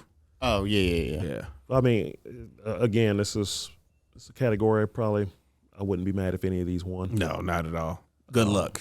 But if I had gun to my head, if I had to pick best game direction, it probably would be Wonder. So I feel like some games that should be on this list. I Ooh, honestly feel like Street Fighter 6 should be on here. Yes. Yeah. With the inclusion of World Tour mode. Yep. Because it's about being creative in your genre and innovative, and I think that's a game that came out this year that made big innovations in creative design in their category. Yep. It didn't just come out as you fight this guy, that's this game, it might be a small arcade mode. No, it had an actual story, open world, RPG element to it that you don't really see in fighting games. Yeah, they really introduced the entire cast to you in a way that didn't seem like contrived or redundant and like what we've already seen. You know what I'm saying? Like that. It was a really cool way to get you familiar with what the world of Street Fighter is. I feel like the games that they picked in this category is lazy. Well, like Marvel Spider-Man 2, I feel like out of all of these games, more so than even Legend of Zelda, Tears of the Kingdom is like, so sure you're going to have Venom powers, but like Venom powers are just like brute force versions of Spider-Man powers basically, to a degree, right? Yeah. And we've already had the Miles Morales powers because he had his own game. Mm-hmm. So then you look at like, so what did you really add between the, like, okay, switching anytime, that's cool, right? But yeah, what does that really change gameplay wise, right? Yeah. Like, what can you do differently in that? Baldur's Gate 3, it's taking a formula that Larian has already done several times, but, they're getting, like you said, it's kind of like what Legend of Zelda was for, compared to Breath of the Wild, is like, let's take this base. Yeah, let's ramp it up to 10. Let's really figure out how to give you. I feel like Baldur's Gate 3 and Tears of the Kingdom is fair on here. Mm-hmm. Oh, I think Marvel Spider-Man is probably the most. We just threw it up here. Yeah. I don't know if I go that far, but yeah. Not like they didn't try, but like you could have had like a Street Fighter. Like I said, I felt it was lazy. They picked the low hanging fruit. I mean, don't get me wrong. I love Street Fighter, but I mean, NRS games have been doing story and fighting games for years. In fact, it's kind of funny that Mortal Kombat 1 kind of dropped the ball on that. It's more of a cinematic thing. That's what they went to since the remake, since Mortal Kombat 9, they went to like the story mode. Because we haven't gotten something like World Tour in a very long time, if ever. Well, the thing we used to have it in Mortal Kombat in the PS2 ones. Yeah, the PS2 the Conquest mode and all of that. Where you can walk around. Yeah, you walked around like because that's how Shaolin Monks kind of got birthed out of that. It was a mode that turned into a full game that. Because the purpose of that mode, Conquest mode, was to introduce you to all of the people in this new Mortal Kombat. But yeah, to your point, I think MK1 they really dropped it hard. Yeah, because now it's like a board game. Yeah. That was broke when it first came out too. You gotta do what you gotta do, man. To get all the companions. Yeah. But I mean, we knew this stuff was going to be tough. Yeah. This year. So. But also the first part of it, like we focus on the second part of it, the outstanding creative vision. Marvel Spider-Man 2's probably got a great creative vision. I'm sure. But the innovation part is what we really were looking at. Yeah, and because the creative vision, you can apply that to almost anything. Yeah. I don't know. I guess, I'm probably stuck on more of the innovation part, but I am too, and I just think if we, but even so, if you put them in total, I still think that Spider-Man gets more points for, I guess, executing their vision. But overall, to me, like you said, it's probably the lowest hanging fruit of the bunch. I hope Mario wins this just because I think that they deserve a lot for reinvigorating, a genre that they essentially helped formulate. Mm-hmm. All right, so we have should be the last one. Yep, Game of the Year. Game of the Year. Heavy. So, Game of the Year nominees: Alan Wake 2, Baldur's Gate 3, Marvel Spider-Man 2, Resident Evil 4, Super Mario Bros. Wonder, and Tears of the Kingdom. Which we kind of felt like it would kind of look like this because Resident Evil is doing we were here. Resident Evil and Legend of Zelda are we were here at the beginning of the year games. Yeah. And then everybody else is like the last quarter. Now, honestly, I'm surprised Alan Wake 2 was on here instead of Liza P. Yeah. Well, see, I think Liza P was definitely, if you had to look at like the level of like where would you put it as far as the releases, like AAA releases, right? Mm-hmm. Liza P was kind of floating a little bit under because of, it's not a big studio and things like that. Yeah. As opposed to Alan Wake, which is, it's got Epic behind it. So they had a lot more, even though it really didn't ramp up until like 2 weeks ago, right before it came out. Right before it came out. Yeah. And I think it was when the first kind of pre-reviews kind of started coming out, kind of maybe got everybody interested. Yeah. Because again, definitely. I felt like this was a game that everybody was waiting to hate. And then Well, because they kept showing trailers but they wouldn't show like. That's true. They the really wouldn't. Didn't help it a lot. Because they kept trying to tell you what the game was going to be, and we're like, just show us. Yeah. And they're like, because you're going to be able to do this, and really what we've done, compared to because the first game has like 3 iterations, and it's been generally critically acclaimed, but it's been so long that it's like, what are we going to do with this 2? Like you said, people are kind of waiting to be like, see what happens when you wait so long. But that aside, it's pretty much. I'm not surprised otherwise. No.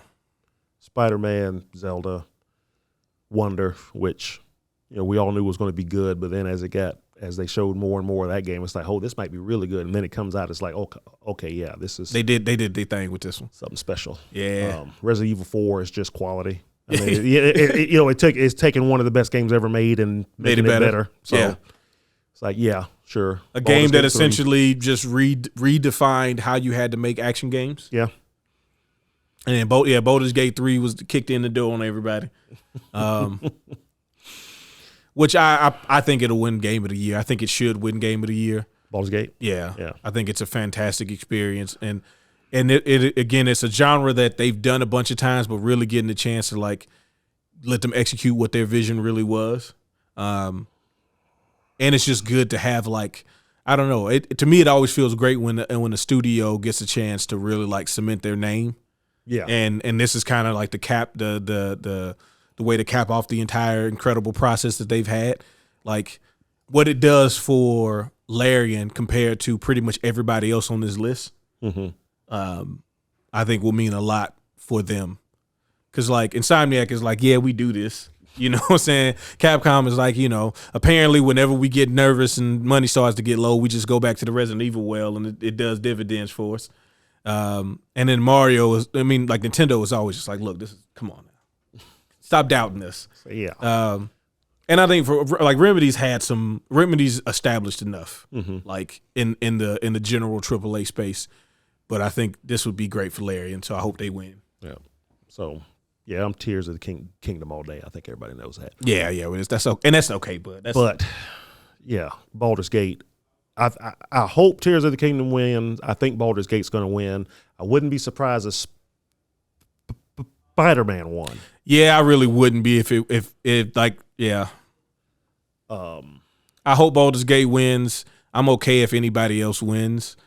Yeah, I'm okay if any of these wins. Maybe besides Alan Wake, but it's not like I'm going to be upset that Alan Wake's Yeah, gonna yeah. win, Oh but, God, Alan Wake won. but I can't imagine picking personally. I can't imagine picking that like even over Resident Evil 4 or any of these other games. Honestly, yeah. I feel like it's if kind of Mario Wonder, like if Alan Wake 2 wins, I'm gonna be like, so Mario Wonder was close. Is that what happened? Like, I don't know. yeah, I feel like it's not the odd man out, but for me personally, out of these games, yeah, it is. It's kind of the odd man out, but yeah. I would have Tears loved. of the Kingdom is obviously just the game I put the most time in, 288 hours. Just got that in your deck just to pull out of it any given time. Yeah, How much time did you put in that? 288 Okay. hours. Making sure. What you think, Zach? My pick, honestly, is probably gonna be Baldur's Gate as far as like the totality of the game. Yes. That's why I think Me it's gonna personally, my favorite. I'm not gonna go there because we'll talk about the end of the year. My favorite game, Okay. but I think Baldur's Gate wins this for sure. Yeah. It's got to me going into it. I feel like it has the biggest shot. win. Yeah, and I think just to I'd be surprised if Alan Wake wins it. It feels like it's being just like this is their. It almost hey, feels like you should buy this. Hey, feels like an industry plant, don't it? Right. It feels like a marketing scheme. It does. Well, you know, And there's nothing against the game. I'm sure the game's great. yeah. well, it for some reason it Just feels so way late different. in the game. It feels way different than when like God of War came out last year, Right. and it was like, well, yeah, but like we seen it and we saw it, like it feels like to a degree they're trying to sell us on this game being in the same categories as these other games, just because, like you said, we didn't see a lot leading up to it. And then, like you said, they got like a week before launch. All of a sudden, you started hearing like, "Oh no, Alan Wake 2, Alan Wake 2." And in the people that I've seen who bought the game and played the game, they loved the game. It just still feels like somebody else on this platform is like, "Here you go." I just heard, we just talked about last week. Epic Game Store is still like a net negative for them. Feels like What is? Epic Store.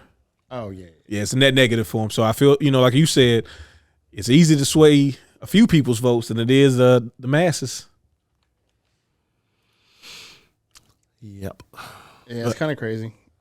Like to hear everybody's your thoughts on all these categories. Let us know what you think. If you see games that you felt like should be on there and they're not, you know what I'm saying? Let us know what those games are and why you feel like they should be in the categories that you feel. We may agree with you, but we probably won't. If you say something that nobody played, come on, man, don't do that. All right, don't become all artsy with this like the Oscars and all of that. Some black and white French film. All right, be real with yourself. Oh yeah. Speaking of that, I kind of want to go over some of the games that were notably missing from anywhere. Okay. I'm compiling a list right now over all the games that came out this year. I'm going to miss games. Well, I'll just go ahead and say the only one I can think of that came out in December of last year would be Callisto Protocol. Mm-hmm. Yeah. But like no one said multiple times, it had a rough launch. Yes. That's the only thing I can think of that happened last December. Any games that you can think of That weren't on the list? that weren't on the list that came out in December of last year? No, not at all. No. It was so long ago that Yeah, the only game, like, there's a couple of games that are not on this list that I think should be. I don't know what the cutoff. I guess the cutoff time would have been the end of October. This year, Alan Wake was probably the last one, right? When did Alan Wake come out? I think 31st? last Did it come week out? before last. I think it came week out before, around like, Halloween. yeah, it came out in I came October. out like right before Halloween. The cutoff for this year is this Friday. Oh, This coming Friday? Yeah. How? How? Because if you're not nominated. Because the folks that They would nominated know. would have already played it. Yeah, they got the, for As your long consideration. as they played it and it Was there was guaranteed to anything- come out by this week, it was available to be nominated. But I think everything that was on here has already been released. Yeah, what was the latest game that was on this list? Mario RPG. Oh, no, that's not on there. Mario RPG's not on the list. Yeah, but it's not even out yet. Right. I thought it won't- came out Friday. It comes out this Friday? No, it comes out on the 17th. Yeah, This Friday. Okay. So, yeah. So it was technically, I think, so Are you sure it's this Friday or last Friday? just past he said this Friday was the cutoff date. So I guess everything that came out before Friday which I guess technically Mario RPG is going to be up for next year, but nobody's going to remember by then. I hope. I mean, I will. Okay, I just want to make sure. No, yeah, I definitely will. I mean, so I'm gonna go off the idea that the cutoff was this Thursday. yeah, come out Thursday. that means or that means next year. Yakuza Like a Dragon. Well, Mission? I'm just saying the man who erased his The name. man erased his name. Yeah. That should be on the list because that's really. I've been playing so much of that. Well, they'll still do the community voice or whatever thing too when the one that we actually vote for. Yeah, So When did Like a Dragon come out? last this Thursday. last one. This Yeah. last Thursday. Oh, okay. Yeah. Yep. Oh, there it is. Okay. All right. So these are the ones that I went through the list and made a quick list. I'm not gonna be able to show you. I'm just gonna read them out. Yeah, it's fine. Hogwarts Legacy. Yeah. Oh yeah. Yeah. Was Totally never- forgot was about not that on. one. I know. I'm just picking anything. games that were nowhere. They didn't touch any category Yeah. at all. Yeah. So Hogwarts Legacy was one. Yeah. Yeah. And that, which is crazy because that pretty much took over Twitch for almost a month. Yeah. It did. Yeah, no, it had its own run. Yeah. Like it was like, it had a run. It definitely had a run. Yeah. And we said that before. I said, watch one of those games like that. It's gonna get left off just came because out it's too too early. much. Atomic Heart. Oh snaps, yeah. And I It enjoyed that wasn't game. huge, but it was No, it was a AAA notable release. Yeah, it was. I personally thought that more people should have played that game. That it didn't get the right marketing, and it didn't get the. I don't think it got the push behind it from Microsoft. It was because they even mentioned that it was kind of a failing by them with the amount of stuff that they didn't like really put behind it. So yeah. I mean, in that same, you got Lord of the Rings Golem. But We need the Razzies for games is what we need. We need that. Immortals of Avium. Oh yeah. Oh yeah. Yep. But it apparently did really poor as well, though. Yeah. Yeah. Hopefully it'll be on. Hey, look, I know this is gonna be bad to say, but hopefully it's on EA Play real soon. Wild Hearts just showed up, so we got a chance. Okay. Blasphemous 2 Yeah. wasn't on anything. Oh yeah. No indie game stuff or anything. That's yeah. Assassin's Creed Mirage. Came and went, didn't it? Just like a mirage. It was Yeah, here for a that second. one I was wondering was it going to show up on anything, but I mean I think it was better than everybody was expecting it. But looking at games on this list, can you really see it being? Yeah, I don't know. Better Lords than of the those. Fallen. Yeah, I thought about Lords of the Fallen. When I saw Liza P, I'm like, oh, Lords of the Fallen definitely not getting in on any of this, which it sucks. But like, I haven't played Lords of the Fallen or Remnant yeah, 2, Remnant which 2, is yeah. which is a Souls like, right? no, I mean it it is. is. Yeah, it is. I'm So sure. which do you think is better? I haven't played either one. I've heard very good things about both, though. Yep. Yeah, So so I think it's it's a very hard. toss-up. It's a hard thing because Liza P came out and kind of pushed all of those out of the way as the Souls like, since Yeah. there was no Souls like. Yeah. And Yeah, it was those three. Yeah, and then so you're like, because I remember when Remnant 2 first came out, me and Zach kept looking at like, man, we might need to. I wanted to play it. Let's I'm still probably going to play it eventually. you want to play Remnant 1 first? We got No. it's on Game Pass. No. No, okay. I want to play Remnant 2. All right, so yeah, let me know though. Don't jump in without your boy. The RoboCop game never wasn't anywhere. Yep. And I'm very upset, but I also understand that people don't respect, RoboCop as much as I do. A lot of people didn't have dreams of RoboCop coming to rescue them as a kid like me, so I get it. But it's a really good game, man. Again, if you guys find it for like $20 on the sale, please buy it. You're not going to be disappointed. Yeah, it's probably an easy buy. Call of Duty Modern Warfare 3. Surprisingly, nowhere around, right? Not even. Hey, Not even sound design. not even sound design. Dark Days, And then, like you said, Like a Dragon, the man who erased his name. which I understand. It's like it doesn't. The Infinite Wealth is the true sequel to the series. This is not a sequel. This is a side story. Side story, that yeah. it happens as Like a Dragon was happening. So it's happening during the same time as Yakuza 7. And there's even you can go to the areas where they should be at, and there's an excuse as to why you can't interact with them. But no, it's been a good game so far. That's the list. That's the list that I came up with. Yeah, it's a pretty good list. It is. Great year for gaming. Rough year for awards. Oh dang it! What's that RE clone? Just left Game Pass. I never got a chance to play it. Signals? Yeah. Yeah, that was my game of the year last year. Was that last year? Yeah, that was last year. Okay. Okay. Yeah. Oh, well. Yeah, nah. It's really good. That was last year. That's right. I tried to play it. Didn't it win or was it nominated? It might have been nominated. It was I'm not nominated. Yeah, I sure. don't think It won my game of the Yeah, year. well, that's the one that counts the most. Now that I'm thinking about it, yeah. Was there anything else? No. I mean, honestly, well, no. I guess I think about it because again, it's just such a good year. But I was kind of surprised. Star Ocean 2.5, the remake. Oh, this new one that just came out. Yeah. I heard a lot of folks playing that game. All it made them think about is like, why haven't they not made a new Xenogears just like this? Well, a remake of Xenogears just like this. Oh yeah, trust me, I feel it. You never get it, but let it go. Yeah, but there's a lot of reasons. Buried. There's a lot of reasons. You probably will never see that, but God, it would be awesome. Wouldn't it though? It would be awesome. We just need to keep making more games like this. Like I said, we got Uden Chronicles coming out next year, so that's gonna be the RPG of that archetype that I'm waiting for, and that'll be good stuff. Yeah, we already got 2 RPGs for next year. Yes. Well, I guess it's about time. Yep. It's been fun. Yep. Not sure when we'll have an episode out next week. But like I've said in YouTube, this next month is probably going to be sporadic. Yeah. Once we finally get kind of a normal schedule, we'll have it back on a normal schedule. Yep. But we'll see you sometime next week. Yep. Peace.